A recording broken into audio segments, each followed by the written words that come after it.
Game on. I think that means we're live. Hey folks, give us a shout out in the chat if you can hear us okay. Are we frozen? No, so there will be also a 20-second delay. So anything that we say here takes like 20 seconds to get there. But I think the chat might be real time. Oh, this is going to get confusing. We'll see. You're the chat gatekeeper tonight. That's me. That's my job. Are you going to talk to everybody about cooking and ingredients and... Okay. So... Hey, we got a thumbs up. Hey, we're live. Thanks, Aussie Better Dad. Okay, definitely no picking noses. Yeah, no being mean in the last to each 30 other. seconds we didn't do anything like that. Hi, everyone. So we need to not jump straight into it because it takes a little while for everybody to kind of jump online. Yep. So let's sort of riff a little bit. Is that what Shoot it's called? the breeze. Riff, yes. It's thanks, everybody. Oh, great. What have we been up to? It's a little rough. We're feeling a little rough today because we did have minimal sleep last night. We still think that we are teenagers. And we were in Brisbane at South Bank yesterday because it was the 20th anniversary of Bernard Fanning's Tea and Sympathy. If you are a Bernard fan or a Powderfinger fan, shout out. Maybe number one fan here. But we got home at just before 2. Just before 2. We could have chosen to stay, but we drove through. Well, Ali and I needed to work today. Shots fired already. Couple of people saying there's lag. I don't know if that means exactly that there's lag between what we're saying and what's happening in the chat. I suspect that's true, or that it's like jittery and hard to watch. It's glitchy. Alia says it's glitchy. Alia's behind the camera over there. I'm gonna play for a second. Hopefully we don't. This is like our second live stream ever, but I think I can maybe play around a little bit. Just change some settings to make it a little bit. We won't say anything important. I'll just kind of yammer a little bit. So, I mean, obviously, if you've watched our channel for any length of time, you'll know that Regan and I are pretty big music lovers. Oh, have we actually frozen? This is the only thing. We're going to give it 20 seconds. Al says it's perfect. Oh, okay. Maybe it just depends how... It's just the video that's glitchy. The video's a bit glitchy. The audio's fine. Oh, cool. But I don't know if what I just did made it better or if it totally froze us. It totally froze you. Oh, no. And can you hear us at all? You don't know. Well, I'm not turning it on. Oh, no. Dum, dum, dum, dum, dum, dum. It might be because I'm on... Not frozen. Someone says not frozen. I'm going to keep going with my story then. So, if you go to concerts, you know that if you... And this was a rare occasion where Regan allowed us to not be seated. Like it was an outdoor... Usually we have to be seated. Hold on. We've got audio but no video. I'm sorry, guys. Where's Noah when you need him? So if you can continue to do that and I'll tell my story and then everybody can be entertained by my audio. I think what I'm going to do is I'm going to hit stop streaming. Okay. So stay right where you are. Oh, you didn't see me do that. Exactly. But we've still got frozen video here. So I'm going to delete it from there. Is it the cable? No. Russell says he's happy to call in and tech support if you need. Because I'm only looking for Buckles things in the thing. I only just texted me. Is that who did? Can you ask him if he texted Dad? Is that who texted Dad? I heard Dad's phone go off. It's fine. Yeah, let me check. Here we go. Okay, we do that. We'll be back. We'll be back after these a short word from our sponsor. I'm just going to change it while I've got it here to 720, just to drop it down a little bit. And then I know a little trick here. We need to open up photo That's booth, yucky. because then that fixes that. And then we go to here. All right. I don't know. Got picture in picture. Oh no, it's doing that weird thing again. Guys, Regan did spend all afternoon on this, and so what he said to me It's is worse that because I used to work in IT. we need to live stream more because then we'll get better at it. Yeah. Oh, man. I think we've got like a tiny picture, hey? Is that what you guys are seeing? Ah, all right, I'm going to try one more time, and then we're just going to go with this. No audio and half a black screen. Oh, my gosh. Restart the feed. It's a good thing that we're Might get the video. Yeah, I reckon you're right, David. That's what I'm going to do. ABS. buffer. All right. All right. Can hear you fine. Screen is little. I reckon we might have solved it, but I think for some of you, it might be a little bit jittery. Welcome to the country. Yeah. So folks are saying they can hear us, and Ali, can you see us? You don't need to see us. All right, we're going to go with this. If the internet gets real jittery, we'll just get Ali to pedal faster because that's how the internet works out here. Back to your story. Powderfinger concert. No, Bernard Fanning concert. So while we settle in, we call this our warm-up. We have to warm up before we actually... We're going to give folks a few minutes to join, yeah. And for our technical difficulties to go away. It's because Mercury's in retrograde, and if you know, you know. Why did we choose to do this week? Anyway, back to the concert last night. So you go to a concert and some people are crazy like me and want to be as close to the front as possible. And so you get there early, right? And you line up and you do your time and... Do your time. Yeah, you do your time. And you wait, and then the act before leaves, and then everybody goes to the bathroom, but you've already been to the bathroom, so you just prime time. Yeah. What do you call it? Barricade? Or you've got somebody as a placeholder. Yes. Yes. Yep. Oh, no, even that's a bit of a turd move. And so then, is it okay to, at the last minute, after the first, chord has been strung of the first song, to push through, shove you out of the way to get as far forward as possible? Is that okay? She was very adamant that she was going to stand in front of you. I'm just no chance, lady. And I'm not combative normally. No. But it was I've been standing here all through Casey Chambers. I've been here through Casey Chambers. And look, God love her. She was fantastic last night, but she was amazing. She was not who I went for. I did my time. Don't come on in and push your way into the front thinking that you are special or something. So she subsequently got... glared at? No, I was just seriously? Yeah. I wasn't rude. I was just seriously? That's what we do now? Yeah. And... Because let's be honest, they were all our age. She did everybody was our age. Back away like Homer Simpson back into the hedge. Well, Alia was standing a little bit further behind us, and Alia saw it happen. So I want to know, what's the etiquette there? Was I in the right? Was I in the wrong? Well, I reckon the way you just told that story, nobody's going to disagree. No, I'm happy to be wrong. I don't think that I am. Stand your ground, says Travis. Absolutely. That's how people have died at concerts. Oh gosh, that's probably true.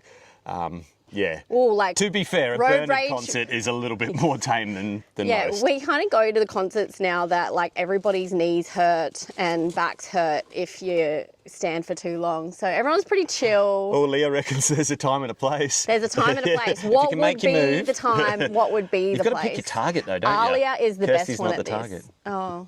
The beautiful thing is our son Noah is 6'4"? Yeah. And so Noah is the beacon. So we just everybody follows Noah when we're on our way in, and when that's how we stay together. Noah stands head and shoulders above everybody. So are we good? Somebody here in the comments claiming it was them. Was it you? I wasn't rude. I just said seriously. Don't shove me. I don't like being tapped. I don't like being shoved. Don't touch me. Etiquette is not to face plant her. Yeah. Okay, well, we didn't go that far. Okay, so I was composed and I had etiquette. Needless to say, loved the concert. Love Bernard, Brisbane boy. Yeah, it was just so nice seeing them, the whole old crew. And they are looking a little older, 20 years on. Well, it was Troy Cassar-Daley and Casey Chambers. Everyone's looking a little bit older. And then I'm oh, wait. We are. This is us now. So cool. Do you reckon we're settled in? Yeah, we have 148 that have joined us tonight to talk all things homestead food. It constantly surprises me that so many of you listen to our ramblings. It constantly surprises me. I was feeling so nervous tonight because I feel like I'm the least qualified person to talk about this. Like, I just genuinely, there's so much that I don't know. But I guess you could call me like the gatherer of, because I hope Belle's on, like, Belle, maybe I should have like got you in my ear. Belle's one of our patrons, and she's probably the queen bee of the stockpiles and food security chat. Chat over on Patreon. Yeah, there's a few people, Chloe, Hayley, Jen. All right, so I'm gonna like just interrupt you when there's some good comments or some funnies. Noah is your bodyguard / beacon. Is Noah here? No, that's what somebody's saying. That's Noah's role at the concert. That's Noah's job. Love Casey Chambers. Sorry, She did an epic rendition of Eminem's "Lose Yourself." It was floored us. Yeah. I was in tears. It was incredible. She made a fan out of me. And if you listen to our podcast, or I don't know if we say it over on this channel, we've been toying with the idea of making merch. Maybe a little bit more complicated now that things might be slow coming from other countries. But well, we were going to try not to get it from other countries. Yeah, but it's really expensive here. Anyway, we're toying with the idea of merch, and if you watch our podcast in particular, there's two like slogans that are coming to the forefront. One is our family rule number 1: don't be a dick. And the second is build buffers, not bunkers, because I feel like that's become a bit of a catchphrase over the last couple of weeks. At the moment, but Casey Chambers has merch, and it was a black t-shirt that says "Don't be a dickhead," and I went, if it works for Casey. she must listen to our podcast. Be honest, how much fuel did you stockpile? Honest? Not that much. Actually, we haven't bought any new jerry cans, so we No. already have about 8 jerry cans on the property, Yeah. and that's kind of because we only go like every 2 weeks. I can tell you that the fuel budget was as expensive as the beer budget, and it came out of my lifestyle account to go to Brisbane yesterday, though. You know, 3 pints at that pub cost us $50 last night. I don't know if that's normal. We don't go out to the pub all that much anymore. At James Squire in Brisbane. Yeah. Oof.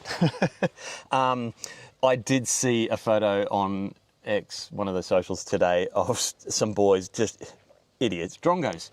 I'm bringing back drongo, who had put like must have been like a 1,500 litre round water tank in like a little box trailer and driven it. Did you see this photo too, Ali? Really? And driven it to the servo. The leaf springs in the back of this trailer are about to collapse. Oof. And yeah, people are like, this is... $2,000 on diesel. Is that what they spent? $2,000. But I don't know their story. I mean, No. hopefully they weren't just getting it for their dirt idiots. bikes in the state forest. Okay, so how many jerry cans do we have? 8, I think. 8. So we filled... They're never all empty, though. And this is our normal practice, remember. We get paid... I get paid every 2 weeks. Regan gets paid from YouTube monthly. So every 2 weeks, we have a fuel budget and we fill the jerry cans up and then we top the car up because we've got a long-range fuel tank in the car. And we know how much fuel we're using. So when we went and filled up, the only thing we did different was we filled the car all the way to the top. Which we haven't done for a while. Which we haven't done for a while because we don't need to. So we filled the car all the way up to the top and 8 jerry cans full. But then it rained for 3 days, so I reckon we've used 4 of those jerry cans. On the generator. On the generator, yeah. So that's in 2 weeks. Yeah, that's in maybe 2 not weeks. that much, but yeah. Yeah. So that's honest. Yep. And we didn't stockpile diesel because we don't use diesel here. Mum and Dad do. Yeah. But they did the same thing. They just filled up all of I think they've got 8 jerry cans of diesel. Well, we were just saying, we were about to invest in a larger generator to be a bit more fuel efficient. In a Not that we diesel use generator. all the time, but if we get 2 to 3 cloudy days in a row, we do need to start topping up from the Jenny. And we didn't. We went and bought this little El Cheapo petrol Jenny from King's Four-wheel drive Super Superstore. Centre. If you're looking for a backup generator, $300. Yep. And the only reason I bought it is because it was 2 years warranty. So if bought it's a piece of 2. crap, then We bought 2. yeah. But now I'm glad I didn't buy a diesel one, but I don't think it's going to make much difference. No. Anyway, that's not really what we're here to talk about. And I'm going to try and keep tabs on the comment section cool. more than... So what we're not here to talk about, and there's a lot of conversation going around about fear-mongering and, you know, like getting clicks and that sort of thing. There's been a few comments today like, oh, I'm not really going to watch your stuff because it's all too doom and gloom. That's not what we're trying to do. Yeah. What we're trying to do is have the conversations about the effects of what's happening. I don't want to get into any war stuff tonight. Like, everybody's sick of hearing about it. If you get my drift, like, we need to know what's happening, but you can get a little bit like, ugh, like over it, and it can become a little bit all-consuming. So for our mental health, we're not going to talk about that tonight. We're going to talk about the food and the stockpiling and the ingredients, household idea. We're going to talk about that tonight. And that's what we want our channel to be. We want to talk about what's real and what's important to people, and what's helpful. Yeah. We always set out, how is this helpful? Yeah. Because we don't want to just make videos that will get good views or get good clicks. We want to make content that's helpful. And I wish that you knew how many times on like a Friday morning that we're just sitting there going, I just don't think it's helpful enough. I just don't, like, it's not good enough. Before we publish the video, yeah. If you knew that a couple of weeks ago when we put that one out about like plan now, we were tied up in knots, but we did not know whether we should do it or not. So yeah, we always want to be helpful. Yeah, and it's that old saying, hey, you can't please all of the people all the time. We've definitely had people who have misunderstood that. You guys don't. You know, the reason you're tuning into something like this, or the reason you're on our Patreon or whatever, is because you get it. It's an important discussion to have, and hopefully we're having it in the most helpful way. It's so funny because we do use AI to just kind of like check ourselves on things, and so sometimes we will literally like download all of the comments from last week's video and run it in AI and go, give us a gist of the sentiment. And what did it come back a week or so ago? It was like, you present like calm, rational in the face of crisis. I'm like, cool. I like that. That's him. Okay, I'm gonna try and hit some of the questions as they're coming in. Let's go. And you know, no particular topic or order, yeah? Yeah, great. Bunny Inspire Unicorn says, I'm about to start autumn seeds. My one question, which will turn into many, is do you grow seeds indoors or outdoors? Our greenhouse got destroyed in a storm a few months ago. It's like you're in my head. Usually we would start our seeds in a greenhouse or like in shade because they're so fragile and you want to control it a little bit more. Shelter more than shade. We once planted a whole crop of seeds just when we first moved here out the back of the house, and it pelted with rain and everything was like ruined. It just all meshed in together. So normally I would do it under shelter. We're still getting like some mid-30 days here, so a greenhouse is probably not what we want. So I've got the plans for a potting shed, not to steal Tobias's name. We're going to call it a she shed. I start my seedlings normally under shelter. In the wintertime, it would definitely be in a greenhouse. Right now, I've got them back out the back where we had that disaster before, but I'm very much more mindful of rainfall at the moment, and currently it looks like no rain for 10 days, so I think I'm going to be okay. Well, because we don't just start our seeds in cell trays, we do soil blocking. Some of you will have seen that we do that, and if your soil blocking tray gets hit by rain, it just turns into one big mush of soil. And which we have just chucked into a garden bed to see kind of what happens. Did a mystery garden? We did. Yeah. So that's to answer that one. Yeah. And it depends on where you live as well. Like, are you getting cool nights already? Probably greenhouse. I really go back to where do you live? What's your climate zone? Yeah, you got to pay attention to those things. Susan Upton says you should be buffering even if what is going on at the moment wasn't. You never know when there's going to be a flood, a bushfire, etc., particularly in this country. That is so true. We've been through bushfires, floods, droughts, pandemic, and now whatever this is. So, yeah. So the whole idea of buffers, not bunkers, is, and if you've watched our videos, you'll know this, we're not trying to hide away or detach or anything like that. What we're trying to do is rely less on very fragile systems. And if you kind of do a little bit of research into our just-in-time economy here, you'll see that it's probably a really good idea to build buffers for yourself.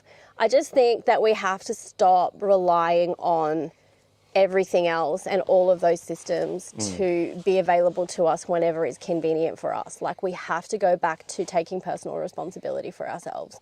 And that means, like, sort out your situation. Yeah. Do you want to know my toilet paper hack? Toilet paper hack? Yeah, to stockpile toilet paper. Oh. I have a Who Gives a Crap subscription. Yep. So that's 48 double rolls. We definitely don't use that. And I get a delivery every 13 weeks. So 4 times a year, I get a box of toilet paper. Have a guess how many boxes of toilet paper we have. I'm not telling you because if everybody runs out of toilet paper, they're going to come. Well, that's why we'll get raided. Come to us. It's the toilet paper. I've got 4 boxes of toilet paper. Yeah. Yeah, but I'm not hoarding, like I'm not panic buying it. We just buy slightly more than we use. Yeah. Yeah. I think it's $50 at a time. Which Never you could have do to that with worry anything. about it. You could do that with anything. Never have to worry about it. Guys, if you have asked a question and I don't get it and you really want to Just ask... poke him. Just ask it again. what I do. You know, like maybe not 10 times in a row, but if I miss your question, please do ask it again. Trippin' Tuies says, so keen to find out how to store flour. How to store flour. Okay, so I'm only new at this. I've got mine in my big chest freezer at the moment because I'm still humming and hawing about what to store my flour in. Now, I actually wish I had asked my mum to come up. Mum, if you're watching, come up. Because she's been doing this for so much longer than me, and she You have a has... grasshopper on you, by the way. Oh, no, he's gone. Sorry. She has a bigger stockpile than I do. But earlier in the year, last year, when I really got into making sourdough, she brought some flour up for me, and it was 5 years old, I think. And we realised that it was no longer any good for making flour. It was okay for like pasta and thickening, but it wasn't any good for making bread anymore. Like the bread was just, it wasn't any good. And she stored that in like the plastic bucket. Yeah, sealable. Like the sealable plastic bucket. Yeah. So how long does it last for? I work on 12 months if it's milled, and not really any shorter than that, which means you have to cycle through it pretty quickly. The hack for that I'm working towards is storing grain, so wheat berries, not milled flour, because you can store that for longer. Hundreds, maybe thousands of years if you get it Depending right. Depending on how you store it. I know Kegland, Rachel from Bush Edge Homesteading, if you follow her on Facebook, she's posting a lot about this at the moment. Well, she's done a whole series on her YouTube channel because she's been working pretty closely with Kegland to get this particular product in. There you go. So it's not cheap, no, but it is absolutely worth it. And the guys, there was a couple of people who were asking about the containers that I was saving up for, because I just hate the idea, like it's just me, it doesn't have to be you, but I hate the idea of storing in plastic, and I know that they're all plastic lined. But I am nearly ready to buy my metal storage containers from the packaging people. The shipping's probably gone up already. But the important thing about how long to store things for is how often are you using it. So for us, it's how can we get access to wheat berries that we can store for longer. I do have a grain mill that's powered by a hand. It's beautiful. German stone Regan mill. bought it for me for Christmas a couple of years ago, but we are looking at an electric mill, so that is an added expense. Do you guys feel like I answered that question? Like I could Google the specifics. Karen says, hey guys, it looks like you store tins of lentils. How do you use those? Dal, curries. I use it to like beef out stew so that I can like use less meat per meal. I'll use them to like bulk things out. Hummus, I make a hummus like a dip. No, what's a lentil dip? Just a dip sometimes.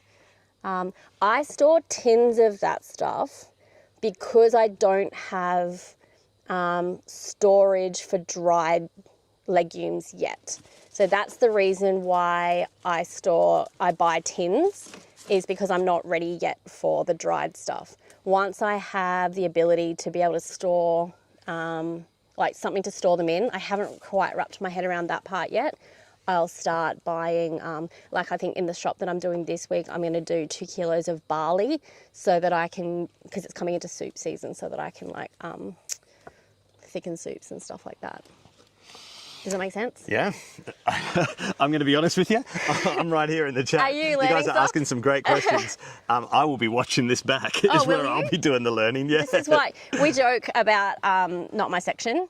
So somebody will ask me a question about solar power and I'll be like, that's not my section. Yeah, we don't really have gender-based roles on our homestead. We That's definitely his have section. skill-based roles and not my This is section. my section. And like I've been hesitant to do this on our channel.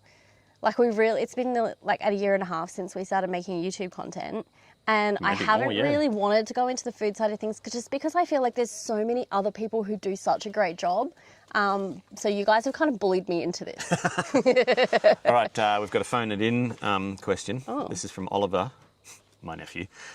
Hey guys. Oliver says, are you guys just using your garden food and not groceries or both? Oh, that's like a called out question. And it's a really good question, hey, because I do think sometimes on YouTube that it can be tempting to present the idea of self-sufficiency as though the goal and the possibility is you'll never have to shop again. Yeah.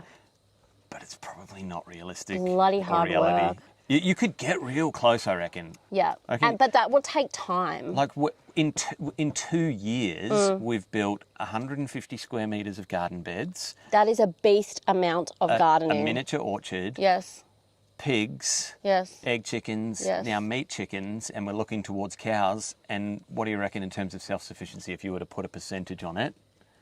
Like if I didn't have access to the grocery store and I had to just live on what was here, like no choice? No. If you prioritised everything that we're doing here versus, say, in a previous life when we just shopped at the grocery store, what percentage do you reckon you'd supplemented? If I was running on maximum efficiency and, sure. and you give Ali and I a house cow?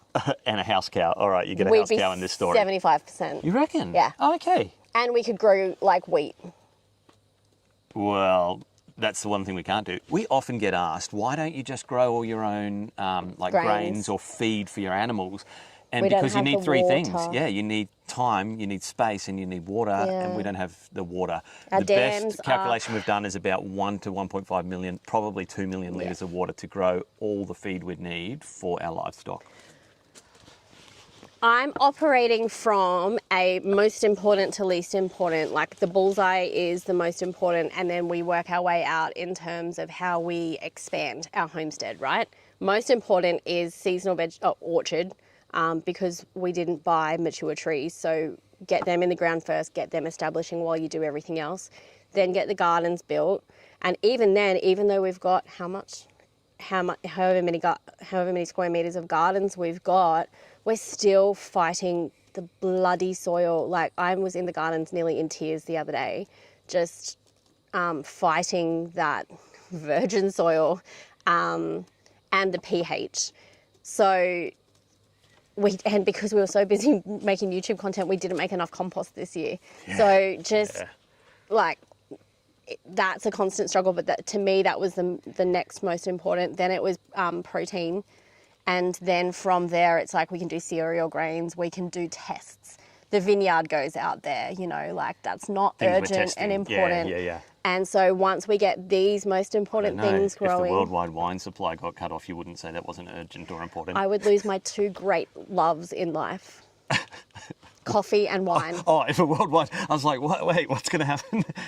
Who'd have to learn how to make I thought I was one of the two great loves in life, and I thought if you lose wine, then somehow you lost me as well. No. I wasn't following that. Because some great comments coming in thick and fast here. Does that make sense? FV Johnston says, you could use a non-working fridge in terms of storing, I think. There's a little bit of a chat going on here about storing because it'll keep things cool. Are people talking to each other about tips? Yeah. Yes, I love this. Fridge keeps rodents out, temp stable, coolish and dark. That is an absolutely excellent idea. So does hopefully a root cellar, and that is on the cards for this year for sure. Yeah, I don't know if Noel's on tonight, but Noel's got a chest freezer that he wants to... I said we want to try a little experiment and burying a chest freezer as That'd make a great video. As a first idea for trying a root cellar. If Noel's here, we should hook it up on the weekend because of our little meetups that's happening on the weekend. Oh, true. But it's a if you know, you know, because I've already put the RSVP numbers to the pub, so we can't explode that anymore. Oh, are we capped? We're capped. Oh, okay. That'll be fun. Someone was asking brands of storage containers. This is not my I'm not here yet. There were those metal ones, and I know I saw that ones. on the video as well. Someone was The asking. packaging people, I'm on their website again because I'm looking at the bags that they use for coffee beans. I'm looking at that for my seed storage because they're resealable, kind of like Mylar bags, but not. The packaging people, and if you go onto their website, you'll see the beautiful white and black tins there. And I learned about that from a cafe. From the coffee roastery that we get our coffee beans from. And when they do wholesale, they do it in those like 25 kilo drums because they've got a vent on them. Yeah. Yeah. That's what I'm looking at. Kegland is where Rachel from Bush Edge is suggesting a lot of her stuff from. My mum uses, the $4 plastic water containers? Like when you buy water from... yeah, like a 10-litre water Well, that you get from the before supermarket. Woolies made you do it in cardboard. Yeah.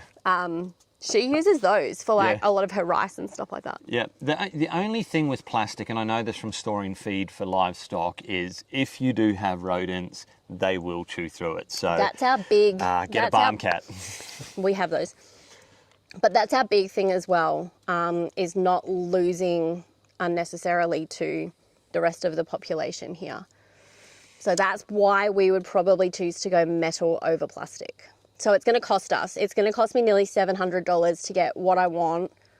They're relatively inexpensive. Like they're about $20 to $25 each. It's the shipping that's the real...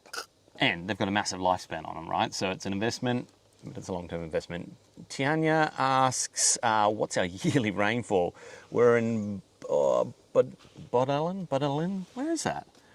Bodalin? I'm going to have to Google that. Our average is 300 mils. Okay, I thought we were doing poorly. Before we moved What here, are we you lived in the doing? Northern Rivers. We had 1,200 mils. Out here we have 600, although Yeah. this year I suspect it's been less. Yeah. 300 is rough. Please Do you tell have me a you have a bore? bore. That is rough. Yeah, about 600 usually. What are your plans for the root cellar? Are you burying a shipping container? No. I would love to just do that, but you actually have to do just as much structural work and engineering work to bury a shipping container because they're not designed to take those external pressures sideways. They're designed for stacking. Yeah. So all of their engineering is that way, not that way. And so they will actually just collapse in on themselves. The amount of steel work and welding that you have to do is actually just as easy to build like a Besser brick. Maybe Besser bricks. Yeah. We're still... That's like, how when you've got the next most important thing and then the one after that and then the one after that, it's the idea, but you haven't really done much planning about it. The next project that we're about to start, because I think we've finally decided on what we're doing, is the solar shed. Then I get my garden shed and then the root cellar. Because we're also coming into our probably most productive 6 months of the year because it's not 7,000 degrees outside. We can work all day round. Soil pH? Speaking of growing your own food, that has been a big challenge this year. It has been a big challenge. We're reading in some garden beds still like 8. Yeah, nasty on the alkaline side. Yeah. So the good thing about alkaline is you can bring it down Yes. by adding more organic material. Yes. And But it takes time and I am not Everything takes patient. And we're using elemental sulfur, which if you need to bring your pH down, maybe go and buy a couple of bags of elemental sulfur because you're not going to be able to get that. I'm not from sure much where of that it. comes from. Surely somewhere volcanic. Elemental sulfur. But don't buy it is- from Bunnings. If you want to buy stuff Buy like it from this, Norco go to your or rural your store. rural store, yeah. Because they're often better on price. Although I went to buy gypsum the other day Gypsum. and Bunnings was the cheapest. Yeah, so half our garden beds are built on the sandy soil that we started with here, high pH. The other half of the garden beds, the second round that we built, are way too much clay. Definitely a better pH, but they just it's too much clay. So I've got kind of like 2 rounds of amendments that I'm working on. Oh, Susan says Bunnings have food grade containers. I'm going to be looking into that because I'm always looking for like even animal feed storage. We have a honey harvest place went out of business down Yeah. around near us. So we've scored a bunch of Barrels? 44 gallon barrels. Well, IBCs that had Yeah. honey in them and 200 litre barrels, steel barrels that are food grade. But I'm not going to store that much food. That's going to be for our animal food.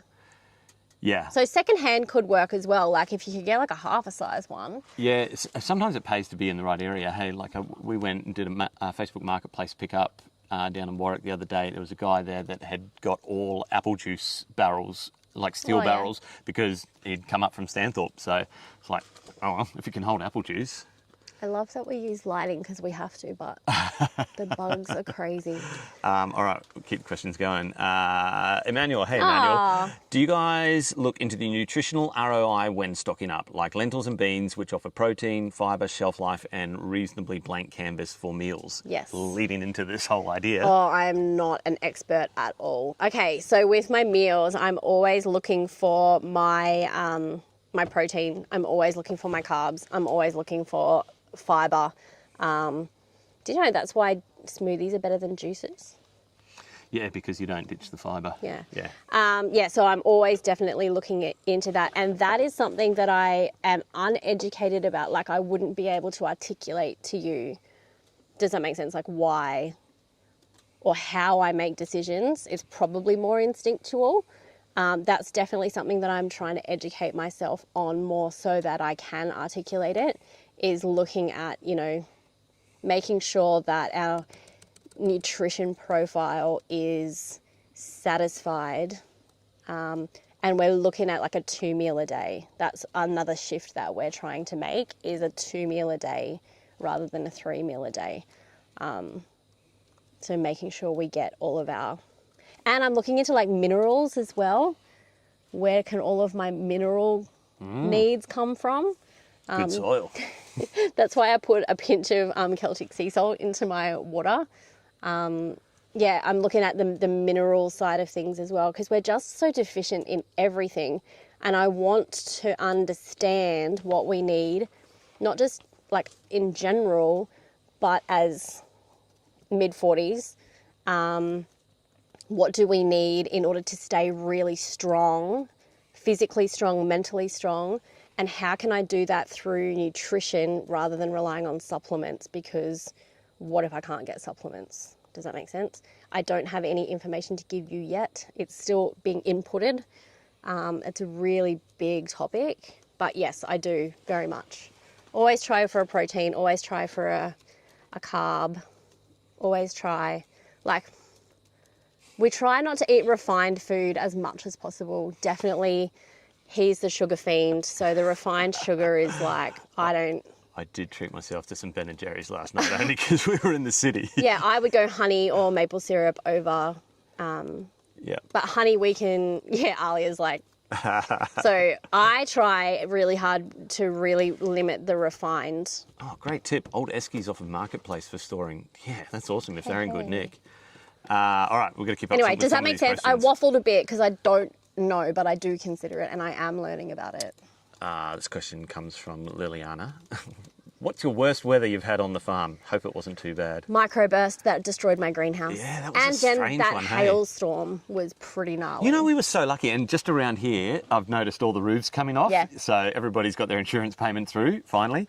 And I plan on hitting a bunch of them up and asking them what they're going to do with all that corro. Yep. Although they're farmers, so they'll probably keep it for about 20 years out behind the shed. But, and people's solar panels, just all of their solar panels. Well, just that was smashed. the thing in town. Like, so many buildings were just smashed solar panels, and ours were flat on the ground, and not a ding, not a crack. So we were incredibly lucky as far as the hail goes. If we're talking about stockpiling, our next big thing that we want to buy are new solar panels, and we've been saving for that as well. And then we'll build our racks up off the ground with tilts.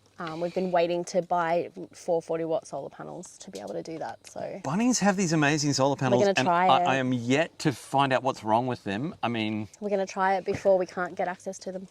Well, solar panels come from China. Yep. Hayes Homestead Australia asks, hey guys. if you have a root cellar success, will you build an underground complex like a Kubapiti house or potentially a bat cave? Why? So it can rival your office in coolness factor? We do have to do something to compete with Hayes Homestead's awesome builds that are going on his channel at the moment, so maybe a bat cave is in the works. I just watch you on a Friday afternoon going, I'm so jealous of your potting shed and your woodshed, raised garden beds. Well, I've got my gardens, compost. We were flipping out compost this weekend. I said we need compost bins, like compost bays like Tobias. Probably not to an underground complex because we don't have unlimited funds. That's honestly the reason, I would say. But the root cellar is going to be decent in size. I saw one today on an Instagram reel that was like a water tank that had been laid on its horizontally that you walk inside. But I haven't asked you yet about this. Like a steel water tank? Yeah, about the structural integrity and whether that's possible. I So mean, it looked like a hobbit, you know, like a hobbit. Arches are awesome, like things to... Really? Yeah, well, like that's why bridges always have arches in I them. sent it to you. Okay. This is what I do. It's on your Pinterest, yeah. We've had a few questions about heat. I forgot there was one right at the start of the chat before we even came on. Heat in our pantry. And LCC says, heat is my enemy, far north Queensland. A can of condensed milk, 8 months old, opened as caramel. And the other question we had was, what are we doing about storing food and buffering against heat? Building a root cellar. That's why That I is the long-term haven't plan, isn't gone it? like I'm doing as much as I can. Number one, knowing that we've just come out of our hot season. So I've been keeping a really close eye on all of our stuff, and why I haven't bought our flour and our rice and things like that out of our freezer, because it's just been so hot. We're getting to about 30 degrees in the pantry on even like the 42 degree days. We tried a few things to like shade it from the outside, but really It's just... it'll probably need an aircon unit in there. Yeah, or and that's a something like power that. requirement, which means solar panels. Yeah, so honestly, the solution is build a root cellar. It's not just a wish list item. It is like if we are going to be storing like all of the, like I don't want to be growing all these onions and carrots and parsnips and potatoes and pumpkins only to have them lost before they, you know, like we want to extend the life of those as well. The only way to do that is, so it's either a root cellar or a cold room. There's pros and cons of both. We're going to need a cool room when we start butchering. Yeah, we're really having those like backwards and forwards conversations. You know, the ones where you have that you're like troubleshooting, but you don't actually come to an answer because it's the process of troubleshooting that kind of gets you there, and so you'll go away and you'll do some more research. So we need a cool room for butchering. We need a root cellar to extend the life of all of our buffer and the hard things that I grow. Do you guys water bath or do you pressure can? Where do you get your jars? This is unfair because my mum, I put this on our Patreon the other day too, when mum started to get into this, it was just after we bought this property actually. So like nearly 10 years ago. Nearly 10 years ago. I think it was like 2018, 2017, 2018. Mum started to get really into the preparedness, stockpiling sort of side of life because it's huge. And she started to buy ball mason jars. Then she started to stockpile them. So if you know anything about ball mason jars, you know that during the pandemic they like tripled in price and they haven't gone back down. So we use ball mason jars and that's my inheritance. Kelly says Oz Harvest for canners and jars. Oz Harvest or Oz Farmer. We had this chat over on Patreon over the weekend. Australian Mushroom Supplies is a really good one. Mum has a pressure canner. We both have water bath canners. I have not delved into the pressure canning side of things yet. Mum keeps telling me to come up and she'll teach me, and I keep being busy with work. But yeah, it will be both. That's a really great kind of community thing that we've got going on, is that's Mum's side of. We should probably that's point Mum's out section. Not everyone here will be on our Patreon, and that's okay. And there's different ways into that community as well. So we make some stuff available for free over there, and some of it's paid membership, which supports how we do all of this. But there are some free conversations over there that are kind of really cool at the moment. The preparedness one we've made free, and just our standard group chat, like our rustic group chat. We've had so many new people. It's so fantastic. Yeah, I think there's over 600 people there now, which is just really, really cool. Blows And my some of those combos are awesome. Yeah. And Hope I answered your question. just to make you feel a little bit more nervous, there are now nearly 240 people who have tuned in for this chat.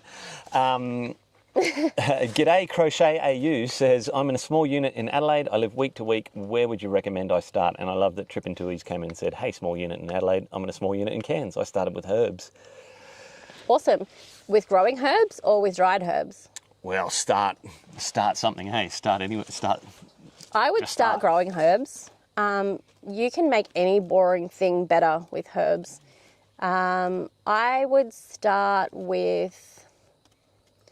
Ooh, where would you start? It depends. Like, do you cook from scratch already, or do you buy like packet meals? Because what you could do is, instead of buying packet meals, you could buy the ingredients for those, and you could start with like tinned tomatoes and some beans. Add that to some mince, and you've got chili con carne. Add that, you know, you've got tacos, you've got nachos, you've got burritos, you've got, you know, a Mexican meal base. I would start with legumes and tinned tomatoes. I don't know whether everybody would start there, but for me and for what we do and the way we eat, they would be like the main. Like, I buy 10 of those, 10 tins of tomatoes every time I go shopping. And we use probably 6 of them in a shop, in a fortnight. Yeah. So I do have, it's going to be, I'll film it, I promise.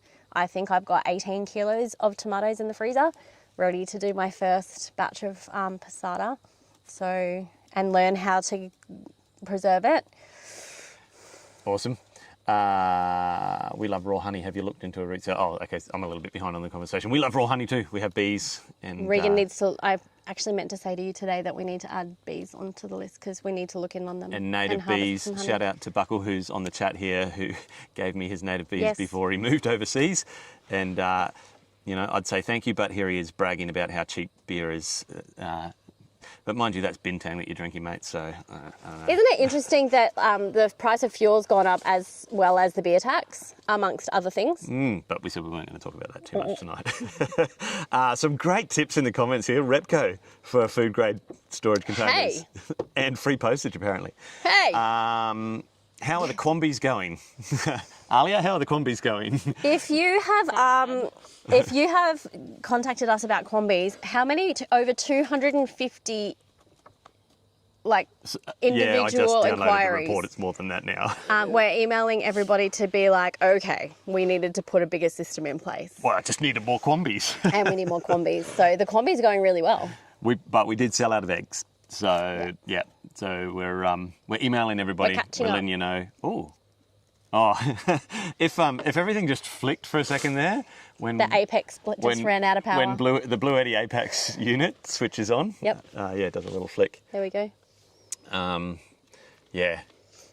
Are we catching everybody's questions? I hope so. But I'm not ahead. There's just some really great tips in here. Is there? And it keeps jumping down the bottom here.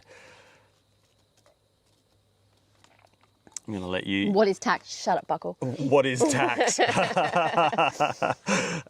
Yeah. Living the barley life.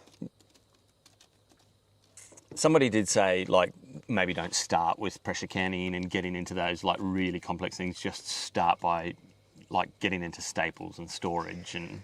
Definitely. Yeah. But if you've listened to our videos before, you'll know our philosophy is... stretch into something new, practice it and grow into it until it becomes natural, stretch some more. My stretch this year is going to be water bath canning, water bath preserving, I don't know, whatever you call it. Which somebody just said you don't need special cans to do, right? You don't. Yeah. I save every passata jar that I buy. You'll have seen that in the videos. Does anybody else buy things in jars based on the jars? Yeah. And do you buy things in the jars based on how easy the sticker is to get off? I was thinking about this the other day when I was scrubbing some really stubborn sticker off, because I can't leave the stickers on. That's just my little OCD. So I just had a mental note to myself with whatever jar I bought to never buy that product again, because the sticker's too hard to come off. Alana says, have you thought about worm farming to help with the composting? Yes. A worm farm's a commitment. Ours isn't doing so great. It'll go into the she shed. Yeah. Okay, do you want to hear about my she shed? Give us the plan. Give us the Pinterest version. There is a Pinterest board. There'll be, I want a little greenhouse that's clear and not ugly green, because I don't want to work in the greenhouse, because if you'd seen our earlier comments, our earlier videos, we had one of those polytunnel-like greenhouses, which is great in the wintertime, but in the summer, woof, it was too hot to work, like you couldn't be in there.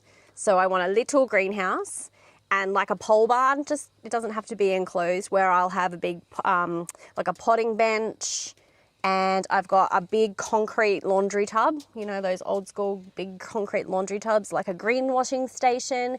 I want to have a space for me to hang all my herbs and things to dry.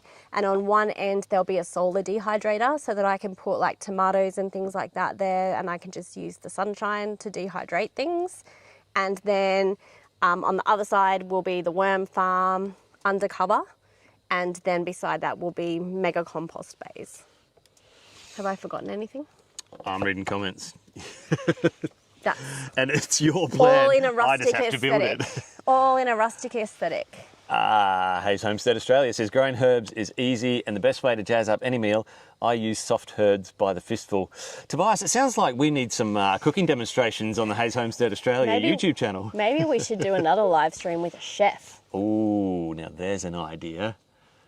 Gosh, with the technical difficulties I had tonight, we're definitely going to be practicing if we're going to do multiples. We actually do need to practice, because we are going to be doing another live podcast potentially. Oh, yeah. We connected with Prepared Australia. Prepared Australia and Rustic Spirits Homestead collab coming soon. He's a young guy, got a love his content. YouTube channel that's kind of kicking off. I found him on TikTok first. I really like what he's doing.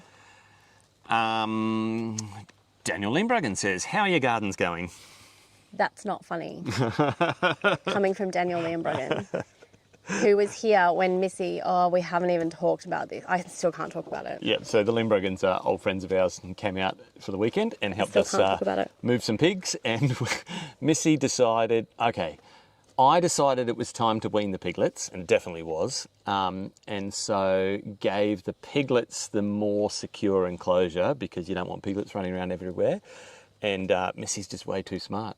I put her back in with the other two adult pigs, and she just decided she doesn't care if it's 10,000 volts. I'll take the one whack that it takes to run through that fence, and she ran straight to Kirsty's garden. But we were all having a nap at the time. It was like a really hot day, so we were all like resting and didn't notice. So shout out to Hezekiah for recognising that like, Missy Uncle Reeg, the pigs in the garden had dug up. Thankfully not the actual all the garden paths. All the garden paths were dug up, which I'd worked so hard to get. Like, there was no weed pressure. Do you know why? Paths. Because, and it's the same reason the magpies dig in those, because we do wood chip paths. Curl grubs. And we get curl grubs like this big in there, and she was just after a protein hit. So the garden paths are going great. Thanks for asking, Dan. Hayden says, I've got a 1 acre blank blank canvas ready to start. Where would you start? Orchard. I love what you're doing. Orchard, just because it takes so long? Yeah, I would. Honestly. Yep. But I would start with a plan. Have a plan. And it totally depends if you're there or not. Yeah. We tried to do a lot of things out here on this property while we were still living on the coast, and 3.5 hours seemed like it was like, we get out here once a month, and we just never did. Yeah. Have a master plan. Kind of have a look at other channels, at what, like, Tobias has the right idea, Hayes Homestead, to have like that real homestead hub, which is kind of what we're doing. It's just a good idea. So are you going to put a house on it? Where's your house going to go? Where's your water going to go? Where's your power coming from? Where's good, like, observe the sun, where your shade's coming from. Where does the sun track? Where's good for gardens in the different seasons? Have a plan first. That's what I would say. Yeah, what are you going to need to change landscaping-wise? Like, are you going to need to get an excavator in and make anything kind of level? Have you got low spots that can you make a dam? Where does water run to? Yeah. Where do you not want water? Yeah. Hope that helps. RW says the weedy garden, the weedy garden. I always call him the weedy gardener, but he is the weedy garden on YouTube.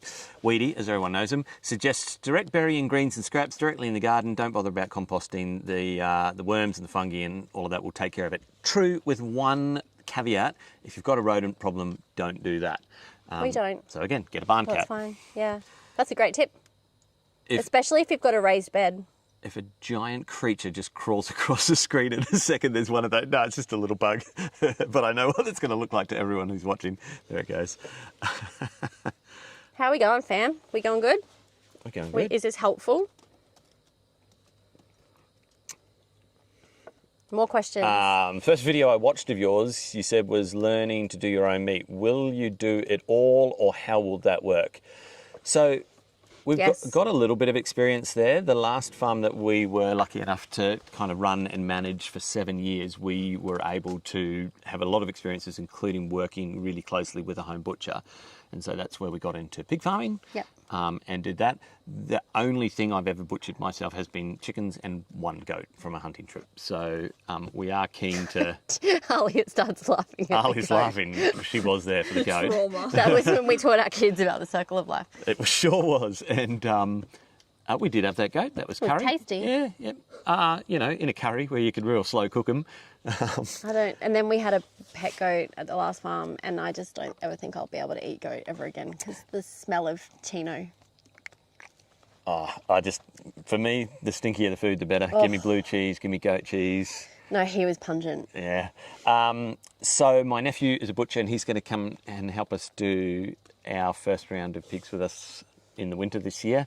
And we're going to get some lessons. We'll probably film it, to be honest, and put some lessons together. Yeah. Because I think definitely. there'll be a lot of people interested in that. Yeah. When it comes to larger livestock, though, I think we would still work with a home butcher. There's just, it's an amazing skill to learn. We've got a home butcher in the area. He literally lives the street over.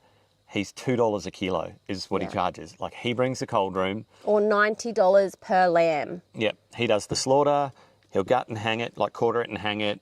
3 days later, 4 days later, whatever you arrange, he comes back out and, it's either $90 a head for pigs or lamb, or he's $2 a kilo for beef. The deal is you're on bagging. So he teaches you how to use the cryovac, and that's a great day. Not that we have gender roles, but I know what my section is. I enjoyed cryovacing. I did that with the neighbour the other day. Yeah. It was fun. And if you have the opportunity to go and help a neighbour out to learn this stuff, that's what we're doing right now as well with our little knowledge gaps. Oh, somebody's hitting you up about because you mentioned it in the video, your soap making and detergent making, etc., etc. So I'm going to make a video about this. What ingredients do you stockpile? Do you want to do a quick little version?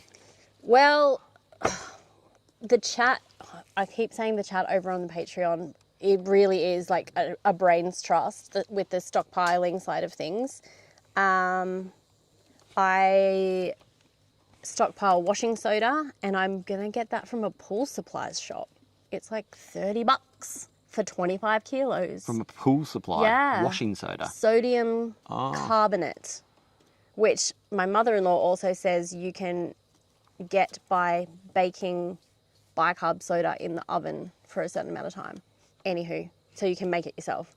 I stockpile bicarb soda, I stockpile Epsom salts, I stockpile sodium carbonate, I stockpile borax and caustic soda, as well as oil and tallow. Tallow is my new thing that I'm going to die on this hill.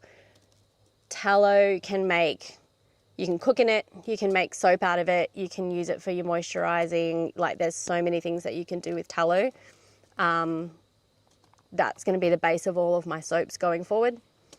Yeah, so those things are the ones for my cleaning, and essential oils. I'm still trying to find a good essential oil wholesale place that's real, not a scam. Kirsty works in marketing and she knows all about packaging, and no more needing to be said. So those are the things I stockpile for my cleaning. I am going to do a video about that. The ingredients household side of things, I couldn't figure out how to make it into a video that people wouldn't just find really boring. So that's why we did this, so that you can ask me questions and I can kind of rabbit on about it. But the soap side of things, My mum taught me how to make soap last Easter. Yep. And it was probably, it made a block of soap about that big. And we haven't used it all yet. Yeah, So I think that's we're a down to the last year. few bars. So I think it cost maybe $15 in ingredients.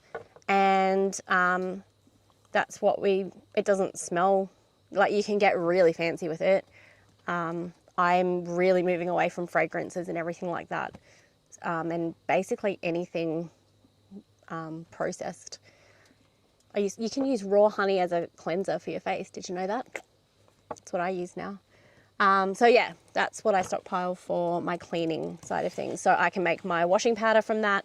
I can make soap from that. I can make, any kind of detergents. I've just started doing a vinegar fresh rosemary mix in a spray bottle for cleaning and stuff like that. And like a base alcohol.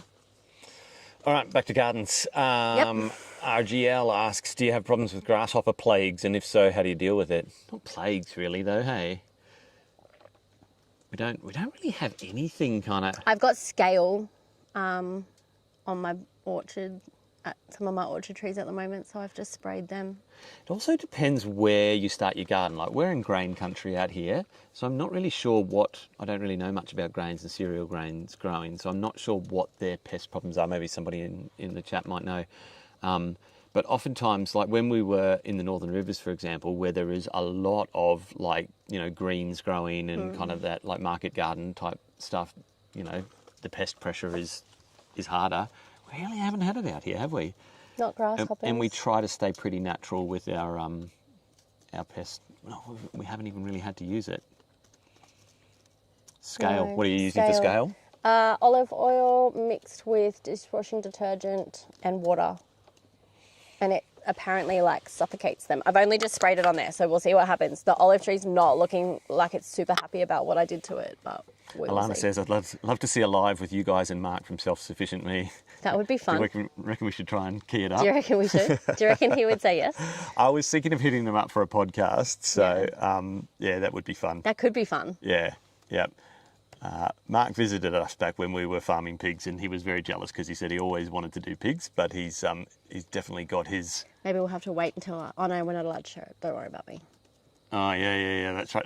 Somebody made a great comment on that one. We did a podcast about how you're not allowed to, I can go to my neighbour's place and help him butcher his meat, but as soon as it crosses the fence, I've broken the law. Illegal. But then somebody said, and yet I can go out into the ocean, catch a fish, bring it home, fillet it, do whatever, take it over to my neighbour's place, and I haven't broken any laws. So that kind of tells you something, doesn't it? Can we throw the cow in the ocean and then... Wild caught. It's one of those four-legged fish. I would never do that. Don't take me literally. Back to the blank canvas thing. You meant ready for homesteading. I've got a house, a 12x7 shed. Okay, jealous. And 25,000 litres of water. Keen to know about more like food, crops, chickens, that kind of thing. Where would you start? Orchard. Orchard still, yeah. Just because it takes so long. And start with what you'd use, hey? So the herbs thing is a great suggestion because you will just use it. Grow like permaculture 101, keep it in zone 0 right up next to your house and you'll just use it. And then the more you can build that rhythm in, the more you'll use other stuff and you'll be able to build other things in, like then growing greens or, your summer salad stuff. Yeah, if you know how big you want your garden area, you only have to build 1 or 2 to start with. And in last week's video, when I said start with 3 things, it's because you can't do everything all at once. I did try and do that here. I'm crazy. Now, if I was starting the gardens all over again, I would definitely do herbs. A whole herb garden is easy. You plant it, set and forget. I would plant peas. I'll tell you guys. I won't tell just the normal video, but I will tell you guys. I would do peas. I would do, if it's still warm enough where you live, I would definitely do beans. I've a couple of weeks ago, put in some kidney beans and some borlotti beans. They're up already. They're so fast. And I would do spinach because they're really easy to grow. Gets you a sense of things. And then the next season, double what you've built. and then look at that season and go, okay, what are the 3 easiest things or the things that I would eat that are available, like that I should plant in this season? And then you learn some things and you go, oh, okay, I'll shift that around here and I'll add these beds in, and then we'll expand again. So I really do believe in stretch, grow into it, figure it out. It's not overwhelming. Take a bigger bite the next time. Like a 10-year-old homestead or a 20-year-old homestead on YouTube and go, want what they've got, of course. That's what I have to do, and I've got to get it all done now, otherwise am I really being self-sufficient? Yeah. And yeah, you can really burn yourself out, hey? Absolutely. Speaking of, great question, if appropriate, and I think it always is, dealing with the hard side of homesteading, mental, emotional resilience, and when it comes to butchering, well, that's there's definitely some mental work you've got to do there if you've never done it before, definitely. It's really hard. Homesteading in general? Yeah. And eating your own meat. Yeah, all of it is. I still remember the first time. There's a lot that we get shielded from in the modern food system. It's just because of conditioning. That's all it is. It's just that you're not used to it. And now I have that kind of reaction. Like, we got a hot chook from the store the other day. Oh, thanks, babe. And I was like, this shouldn't taste so good. Yeah, I know. As I was pulling it apart, I'm like, I know what a real heritage chook meat cuts up like, and it shouldn't be mushy like this. You have to be made of tough stuff to be a homesteader. But I'm like, something my dad always used to say, people have been doing this for generations and, you know, they're made of tougher stuff. And I always used to go, but it's the truth.